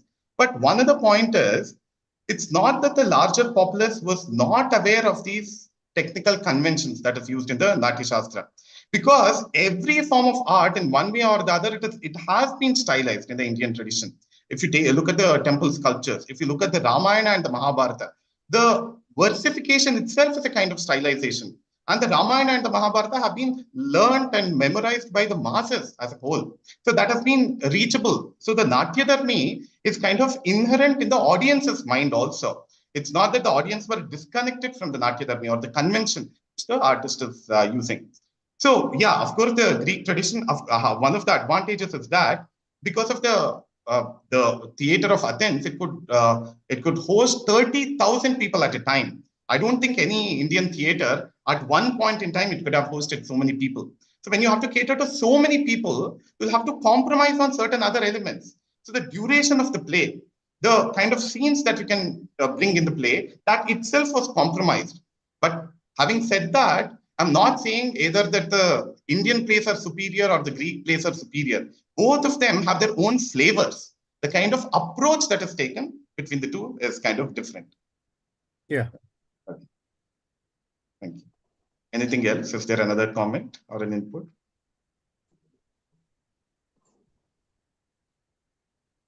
I just wanted to say I really... You're muted, Anupamaji. I just wanted to say that I really enjoyed that. Am I mute still? No, we are able to hear you now. No, I don't know much about the theatrical We aspect. can hear you now. No, we yeah, can hear you now. Yeah, thank you. I don't know much about the theatrical aspect, but one observation which I really liked was, the bridging of multiple landscapes, multiple elements of movement and space and all that you were talking about is very interesting, because I think it is in the Indian side to do this, especially since you identify these even within your own body. Right. If you see Siddha traditions or you see the spiritual traditions, I think it's not just in Sanskrit poetry, you can see it in, the people's poetry, you can see it in tattvas, you can see it across the board. This kind of bridging of landscape, Absolutely. and internalizing it and bringing it in. I think that was the point you were trying to make, and that was really I really enjoyed that aspect. Thanks a lot. Thanks a lot, Anupamaji. Thanks a lot for your kind words. Thank you so much, Arjunji. Coincidentally, yesterday we had Bharat Gupji in the beginning of the session, who was showing us a number of pictures from his travels to Greece, and some pictures of the places from Delphi, etc., from where the theater existed. It's very interesting, the connections which are happening. And yesterday evening, Nagarajuji, he's also there. He gave a wonderful, along with Jobiji gave on the VD Natakam of a very interesting aspect, where there they have the pole on which Arjuna goes and sits, and you were showing that in the Greco theater also. So it has been very interesting for us as listeners to sort of see how all these connections are happening in time and space. Truly beautiful. I think your work has been also a lot on this collaborative, correlative kind of aspect, and I'd like to congratulate you here on your latest book from your series, The Library of Indo-Hellenic Interface, where you have the Indian perspective on truth and beauty in Homer's epics, which is the latest book I think that you have launched, and many more in the series I believe are coming out in this connection of Greco-Roman and the Indian aspect of beauty theatre. So congratulations, Arjunji. We're looking forward to hearing more and more from you, not just on the Sangeet Natak Academy, but also on the various forums in Bharat. And Thanks a lot for your kind words. so that connection which happened, Nagarajuji showed us yesterday beautiful image of Arjun. He goes up onto the pole, and you today showed us something of Greco-Roman, and Abhi Ganguly, the next speaker who's coming, is also taking us into the world of Arjun through Kirat Arjunium of Bharavi. So I welcome you, Abhik. I know we reached beyond the lunchtime, and you are the last speaker today. So we are all here to listen to you. Looking forward to your talk. I'll just take a moment to introduce you. Abhik Ganguly, a research scholar pursuing his PhD at the Department of English, University of Delhi. He has done his post-graduation in English literature from the Department of English, Jamia Millia Islamia, and is a resident of Delhi currently with his native roots in Tagore's Shanti Niketan, West Bengal. He has won prestigious events like Poetry on Spring contest organized by House of Harmony in 2023, as well as his work in comedy, which in comedy trivia. And today he is going to be talking on mapping the spatio-temporal dimension in Bharavi's Arjuna and the Hunter. So welcome, Abhik, and over to you. Can you hear me? Yes. Yeah, thank you so much for the lovely introduction. Good afternoon, everybody. I'm Abhik Ganguly, and today I'm here to present my paper on mapping these spatio-temporal dimensions on in Bharvi's Arjuna and the Hunter. Arjuna and the Hunter, or also known as Kirat-Arjunya, is considered as one of the six Mahakavyas, epic court poetries of classical Sanskrit literature. This genre is defined by rich and extensively vivid descriptions of landscapes, romantic relationships, wars, and ultimately anything that puts a poet's exposition skills to the limit. The poem is divided into 18 cantos, totaling 1040 verses. It was composed by the poet called Bharvi. Not much biographical evidence regarding him exists, though. There is one archaic legend which suggests that Bharvi was a contemporary of Kalidas and Dandin. All these three poets were apparently under the royal patronage of King Vikrama in the city of Kanchi. The Sanskrit grammarian and poet Dandin's Avanti Sundari Kathasara is one of the few authentic records of Bharvi's life. All subsequent Sanskrit epic poetry, which often ignored the action completely, was largely influenced by this poem. Some of the popular commentaries on this poem are Ghantapat by Mallinath and Sukh Bodhi by Devraj Bhatta. The contextual narrative of this poem is set in the Aranakya Parva, forest section of the Mahabharata. There are multiple geographical allusions in the Sabha Parv of the Mahabharata, where many legions and republics of tribals are identified, who primarily came to pay their tribute to Yudhishthir at the time of Rajasuya sacrifice. Some of these tribes find a recurring mention in Bharvi's work, such as the Kiratas, hunters who reside in the Himalayas. The first three cantos of Arjuna and the Hunter are set in the 12-year exile period. In the opening stanzas, the eldest of the Pandava brothers, Yudhishthir, is being reported to by a spy. The spy, who's actually a forest dweller, reports on the machinery of the state craft in Duryodhan's empire. The spy reports that the ancestral land of Kurus under Duryodhan's rule is extremely well irrigated and isn't even slightly reliant on rainfall. The rival cousin of Yudhishthir is amicable to his ministers and soldiers, which makes the spy believe that he is trying to fulfill the three goals or purusharthas of life. The philosopher there, Krishna, mentions the usual designation of the purusharthas is given as dharma, artha, kama, and moksha. There's although some dispute as to whether originally there were only first three purusharthas and that the fourth, that is moksha, was added later on. This is followed by delivery of monologues from Draupadi and Bhim over the humiliation the entire family was subjected to after Yudhishthir's loss at the game of dice. Both of them chide him over his inability to take revenge. In the third canto, the composer of the Mahabharata, Vyas, makes an appearance and advises Arjuna to perform penance on the Himalayas in order to gain knowledge of all the astras, weapons, from the king of gods Indradevta himself. Cantos 4 to 9 are a tour de force in not only the descriptive power Bharavi yields in narrating the landscape of the Himalayas, but also the form and functionality of his usage of language.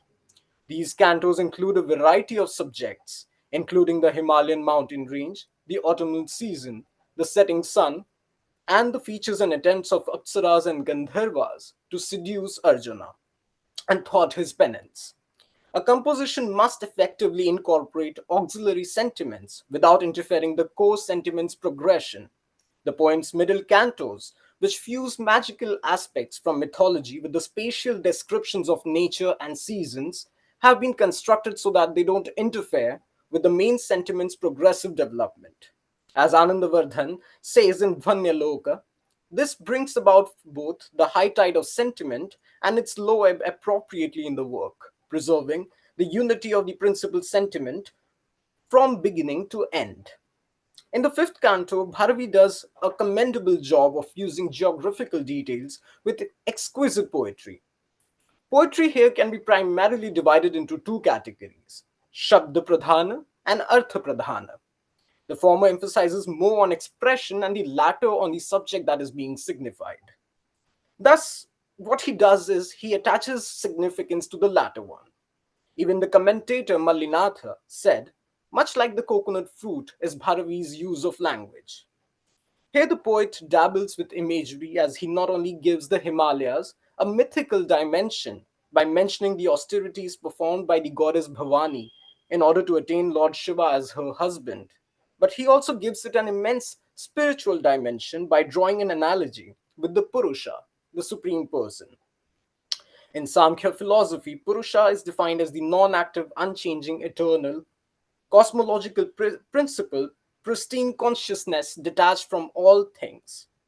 Further, the poet mentions how men who want to break free from the very cycle of birth and death may gain insight from this mountain, which dispels dark ignorance like scriptures itself.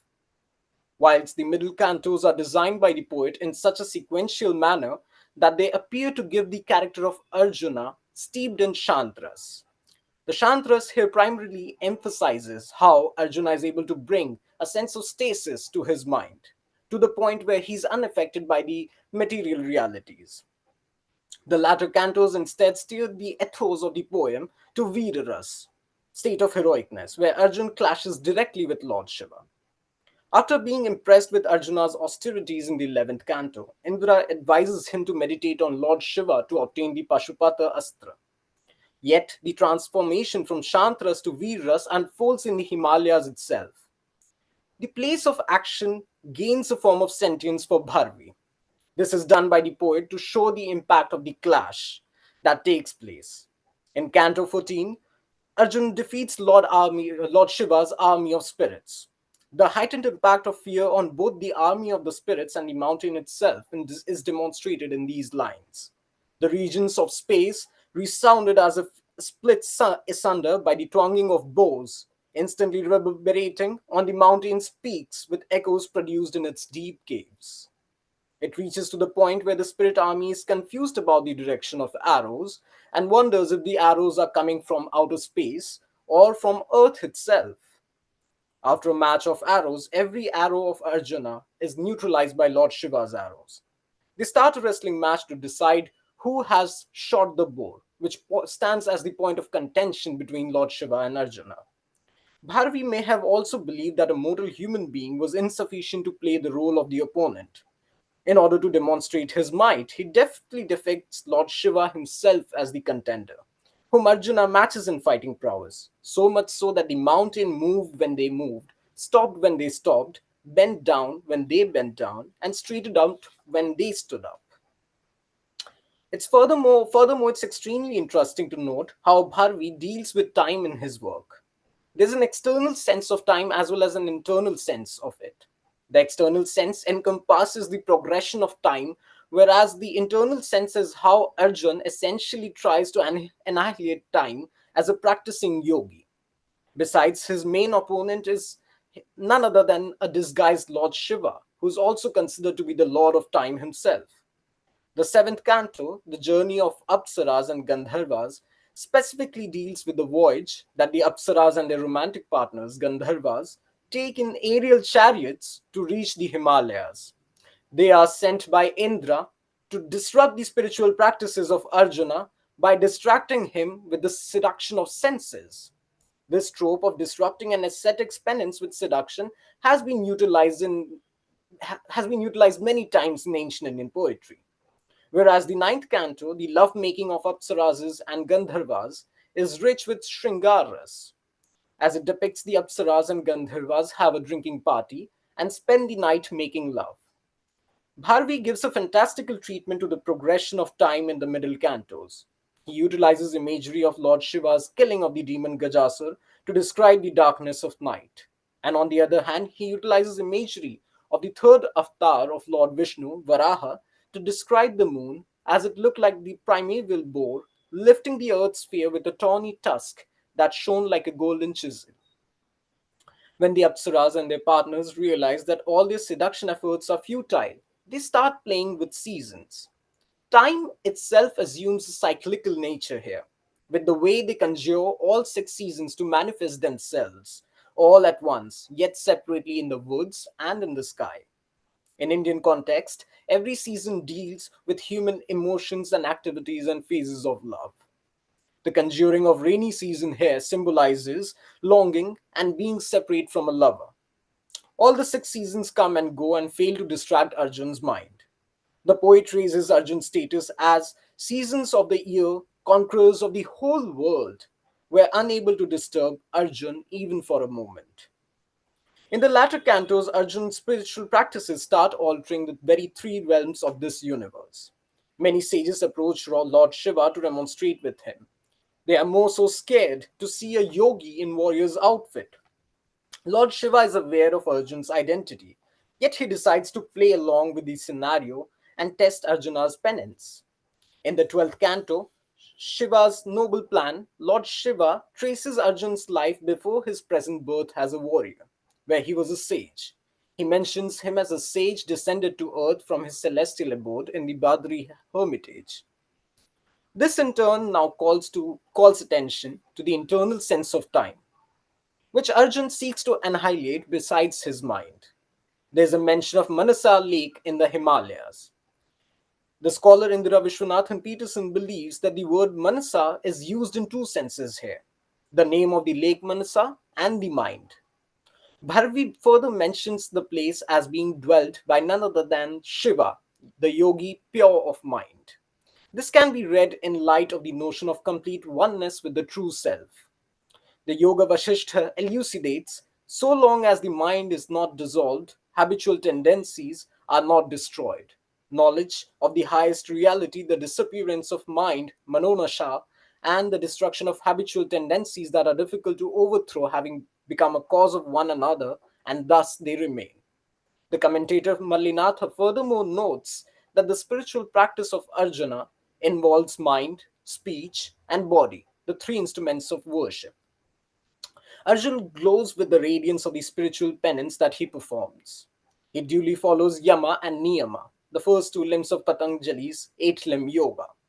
The former refers to restraining thoughts that bring harm, whereas the latter refers to cultivating good habits.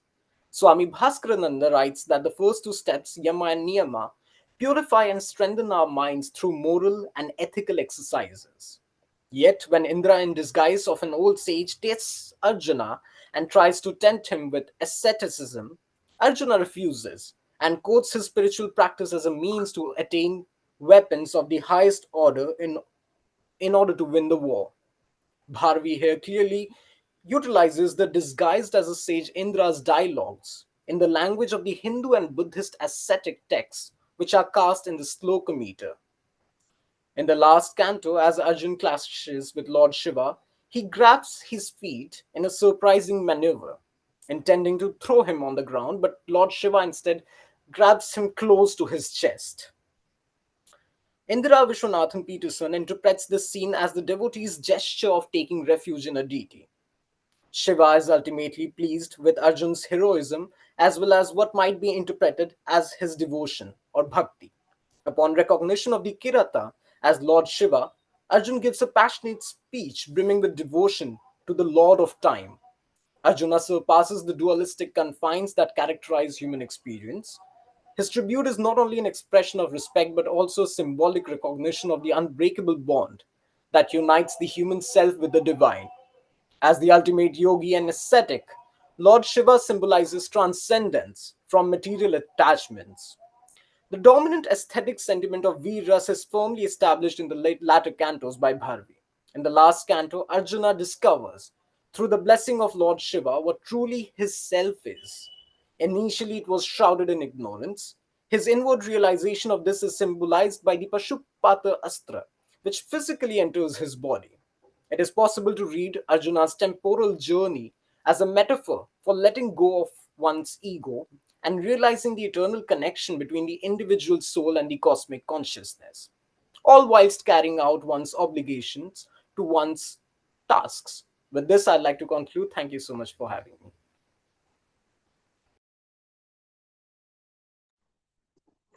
Thank you so much, Avik, for that succinct and beautiful presentation, taking us into that world of Bharavi through the perspective of someone in today's time.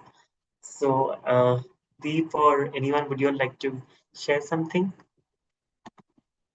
Oh, thank you, Abhik. We have been discussing about various time frames as I keep on go back to Chandradasanji he introduced. this discussion of the time that is there in literature, and there's also trying to capture the historical time or the mythical time through the lens of literature. So that was wonderfully represented. I wanted to know one thing is that this time lapse, okay, how do you connect this when Arjun goes on to acquire Pashupat Astra, and then